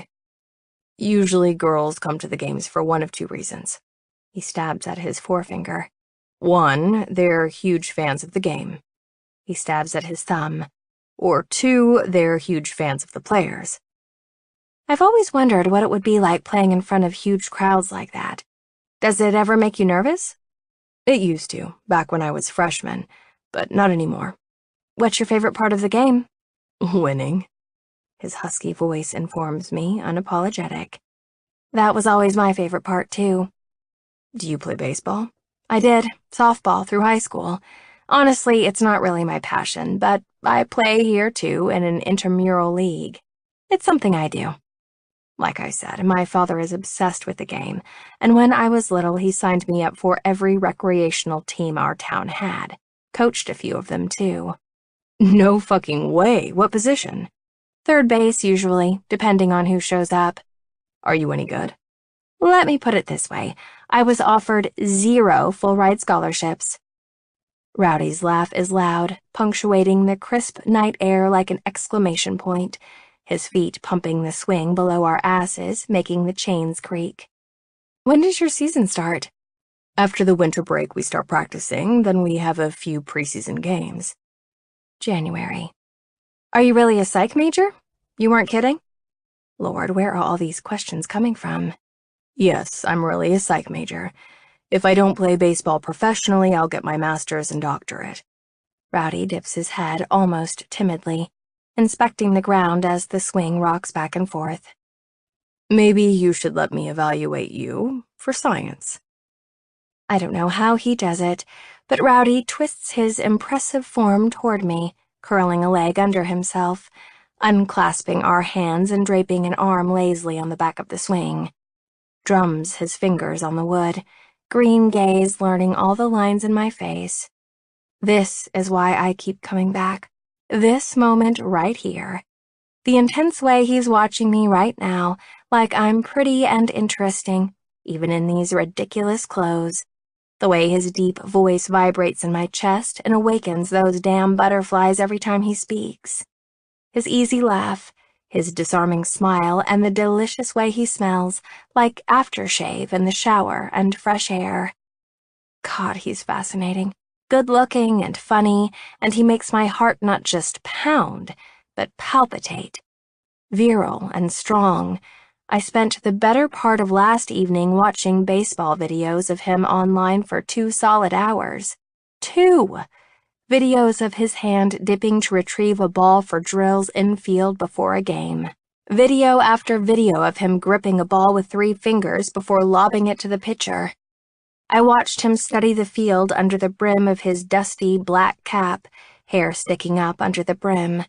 Watched him wipe sweat away, ball clenched in his fist. 6 foot 2 inches of sweet, homegrown Florida citrus. I have a serious question. This is for your psych eval.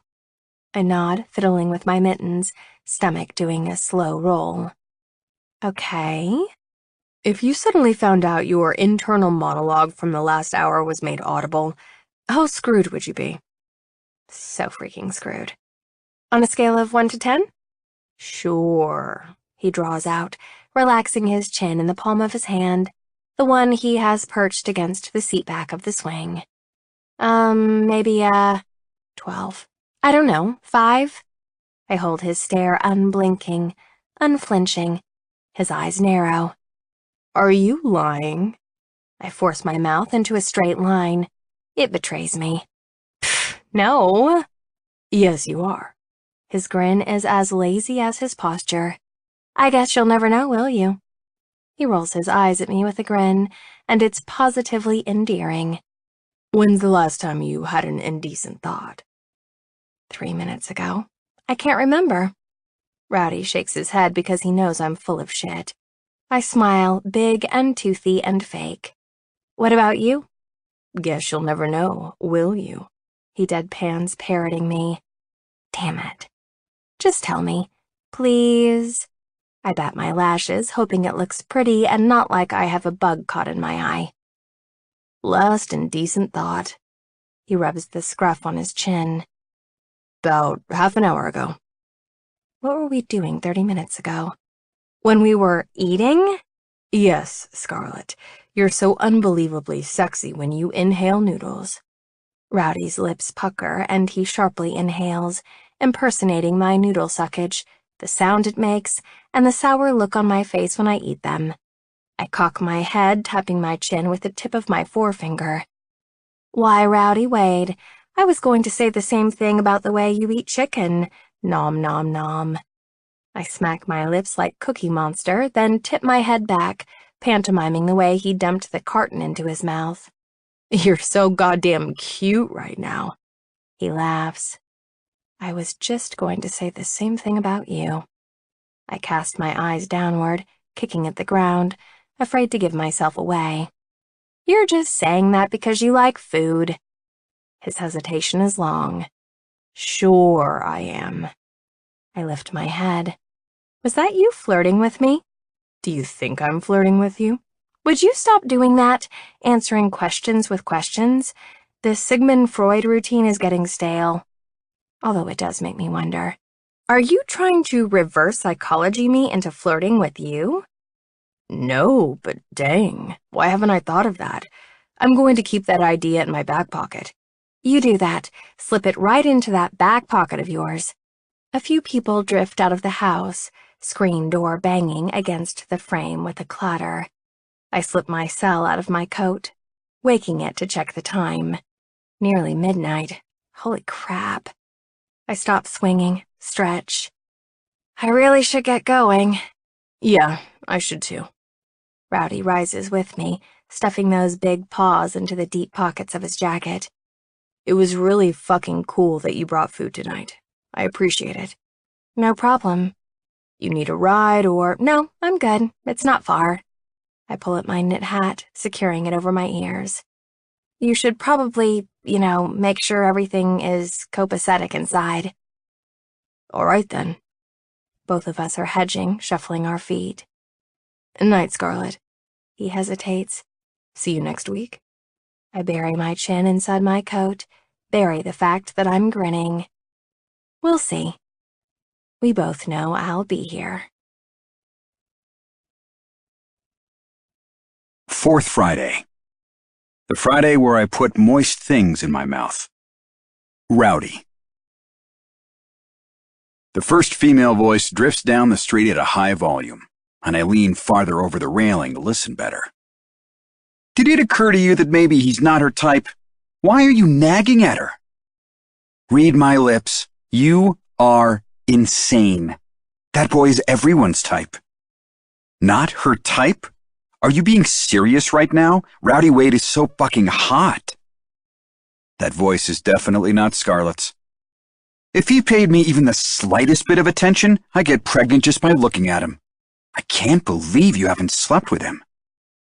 Or, the first voice continues, maybe he's just not that into you.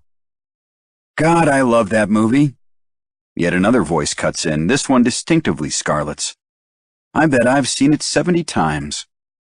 Look at you. I swear, Scarlett, you wear shit like that on purpose. It's cold out. Bet Rowdy could keep you warm. Once the clothes come off, it hardly matters what you left the house wearing. Jesus Christ, why are they so loud? If I can hear every word, no doubt the fucking neighbors can too. Nevertheless, I chuckle. listening to the banter coming my direction from down the sidewalk. The girls are loud enough I hear them before I see them, chattering and laughing, declarations echoing down the very quiet street, the usual weekend activity having been moved to a different location. There is no party here tonight. The girls are earlier than usual, clomping down the street in heels, with purpose, shrouded in the dark until they're illuminated under the first set of street lamps. There are 5 of them, all trussed up like miniature streetwalkers. Correction, all but one. One of them stands out in the crowd of tight dresses and high heels. Only one of them isn't heavily made up. All but one stomps in high heels, clicking and determined against the concrete. Scarlett draws in all my attention in her black and white chucks, thick winter coat, and black leggings, tote bag slung over one shoulder. Who would have fucking thought? I stand straighter at the sight of that bag, wondering what's inside. My stomach as interested as my eyes just became. I know it's food because she's too fucking sweet, and I'm excited. The anticipation has my gut rumbling. Scarlett's recognizable laugh rings out for the second time, unabashed and drifting up the block toward the house, making me smile, making me anxiously shake out the palms of my hands. Too much nervous energy, I muse, dismissing the actions. I missed my run this morning, that's all. Nothing else to it. 100 feet, 80, 30 more. Come on, come on. I bounce on the balls of my feet, hands crammed in the pockets of my jeans. 10 feet, 5. Her hair is screwed up into 2 buns atop her head, and as they get even closer, I make out furry earmuffs pulled down over her ears. They're black, the fur wispy, lightly grazing her cheeks. The buns and the earmuffs, a goddamn adorable combination. I could eat her up. My smile broadens. Scarlett is dressed for a trip to the Arctic Circle, clearly not giving a shit what anyone thinks of her, halting to a stop behind her friends when our eyes finally meet. Stops at the edge of the yard, her tennis shoes stalled at the edge of the walkway, hands hoisting her bag higher on her shoulders. She props it on her hips and stares back, wiggles her brows. My hands come out of hibernation when I lean forward to brace them on the banister railing. One of her friends giggles, high-pitched and way too enthusiastic. "Are you the official welcoming committee now?" Something like that. Everyone, including Scarlett, is giving their attention to the house behind me, obvious confusion falling on their expressions, like fans doing the wave in the stands at a baseball game. And it's no wonder. The lights inside are off, it's eerily quiet, and no one is home. "Where is everyone?" one of the blondes asks, biting down on a hot pink bottom lip. "Why is the house so dark?" I lift my palms with no offering. "No party tonight." Protests of disappointment follow. "But we walked all the way over here, and my feet are already killing me." I interrupt them both. "Party's been moved to the Lambda House, ladies. The night isn't over yet." Someone clears her throat. Another gets nudged in the back, stumbling forward a few feet. "Are you coming out tonight, Rowdy?" the beautiful Latina blurts out, unable to stop herself. "You can walk with us." I glance down at Scarlett to gauge her reaction, our eyes meeting over 4 perfectly coiffed heads. Silently, she and I regard each other, and I can't tell in this light what she could possibly be thinking. "Yeah, I'll walk over with you." I tell myself I'm only doing it to be chivalrous, and because anything can happen between point A and point B, regardless of the safety in numbers system. But the truth is, I don't live in the baseball house, and had no reason to be loitering on the front porch. I don't bother checking to see if the door behind me is locked, or if all the lights are turned off, or if anyone is squatting inside. Instead, I bound down the stairs to Scarlett's side, giving her a playful bump with my shoulder, the contact of our bodies making the pit of my stomach turn over, despite the heavy jacket separating our skin. I shiver and obviously need to check myself, because this shit with her is getting so fucking weird. Shaking off whatever the hell that electric spark was, I helped steer the group to the left, down the walkway toward Greek Row. The large houses loom in the foreground, lit up, music so loud the bass can be heard several blocks over. From here, I can see people spilling onto the lawn of the Lambda House, and the desire to head home is strong. "Thanks for waiting for us tonight. You didn't have to," Scarlett finally says, her friends booking it a few feet in front of us with newfound urgency. Not them. You. I waited for you. I didn't have to, but I wanted to. Scarlett would have gotten there, seen there was no party, and within minutes found out where everyone was through the power of social media, like everyone else tonight did when they arrived tonight. I know I didn't have to. Without realizing it, our pace has slackened from a brisk walk to keep up with the group to a slow stroll, and soon we're a good 100 paces behind her friends, almost an entire block separating us, Scarlett's tote bag swinging along with her stride. "What's inside your bag? It's been driving me nuts." "Oh." She perks up, remembering herself. "I made brownies yesterday and wanted to get them out of my house before I ate them all myself." "Liar. You made these for me." Pfft. When she doesn't deny it, goddamn if my heart doesn't flutter. I poke at her bag. "Are you going to make me beg for a taste?" I have to admit, I threw down that innuendo to measure her aversion, grinning when she shoots me a sardonic sideways glance, clamping her lips shut, tempted to retort. Scarlett isn't the conservative she appears to be. I would bet money on it. She just hides it better than others, burying it beneath that damn jacket. I wonder what her body looks like under all those layers. Is she skinny or curvy? Big boobs or flat-chested? Is she shy and modest or self-confident? Jesus, I want to find out so damn bad. No, of course I'm not going to make you beg. Her voice is quiet, barely above a whisper, and husky, like she's having dirty thoughts about me, too. We stop onto the sidewalk so she can rifle through her tote, pulling out a clear Tupperware container with a red lid and handing it to me. I pop the lid, inhaling the smell of rich chocolate. Fuck yeah. I love brownies. Me too. We resume our walk. I bite down into a large square, groaning. God damn, this is good. Thank you. Moist. I can't help adding, just to see what she'll say. Scarlett groans. God, I hate that word. Yeah, I figured. Who doesn't? You hate the word moist?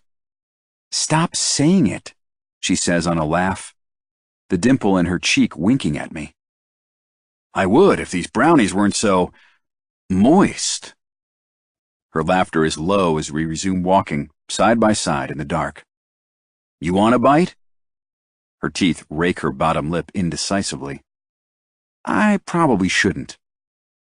Just a little. Here, nibble some of mine. We pause under a streetlight, and I raise my arm, brownie pinched between my fingers, offering her some. Try it, I cajole, pulling back with a warning. Just a bite. Don't hog it all. Scarlett steps closer, leaning in, breath a billow of steam into the cold fall air. Her lips part, teeth nipping at the corner of the chocolate confection, doing her damnedest to avoid my fingers with her mouth. Eyes slide closed. Is right. Her pretty pink tongue darts out, licking her lips. Want more? Scarlett touches her finger to her mouth just then, hesitating. I'm good, but thank you. I've got a whole container of them if you change your mind, I tease, patting the plastic container, riding her hip. Made them last night. I take the opportunity to stuff another chunk into my mouth, teeth hitting a chocolate chip. It melts unhurriedly on my tongue before I swallow. Heaven. So fucking delicious. Wow. Look at all those people, Scarlett mutters, slowing her pace as the Lambda House comes into full view, up front and center of the show. We've rounded the corner, and it seems the whole block has ignited, blazing lights beckoning everyone to the enormous red brick fraternity house. It's located in the middle of the street, a massive monolith with Palladian white columns. The house is so fucking cool it ought to be a crime for those drunken idiots to live here. Scarlett takes a few steps back instead of forward, hands clutching the strap of her tote. You know what? On second thought, I don't think I want to hit a frat party tonight. You don't want to go in? Why not? Rowdy, look at me. She makes a jerky gesture down her torso. Look at my outfit. I am looking at you. And I see nothing wrong with what she's wearing. Nothing at all. She's a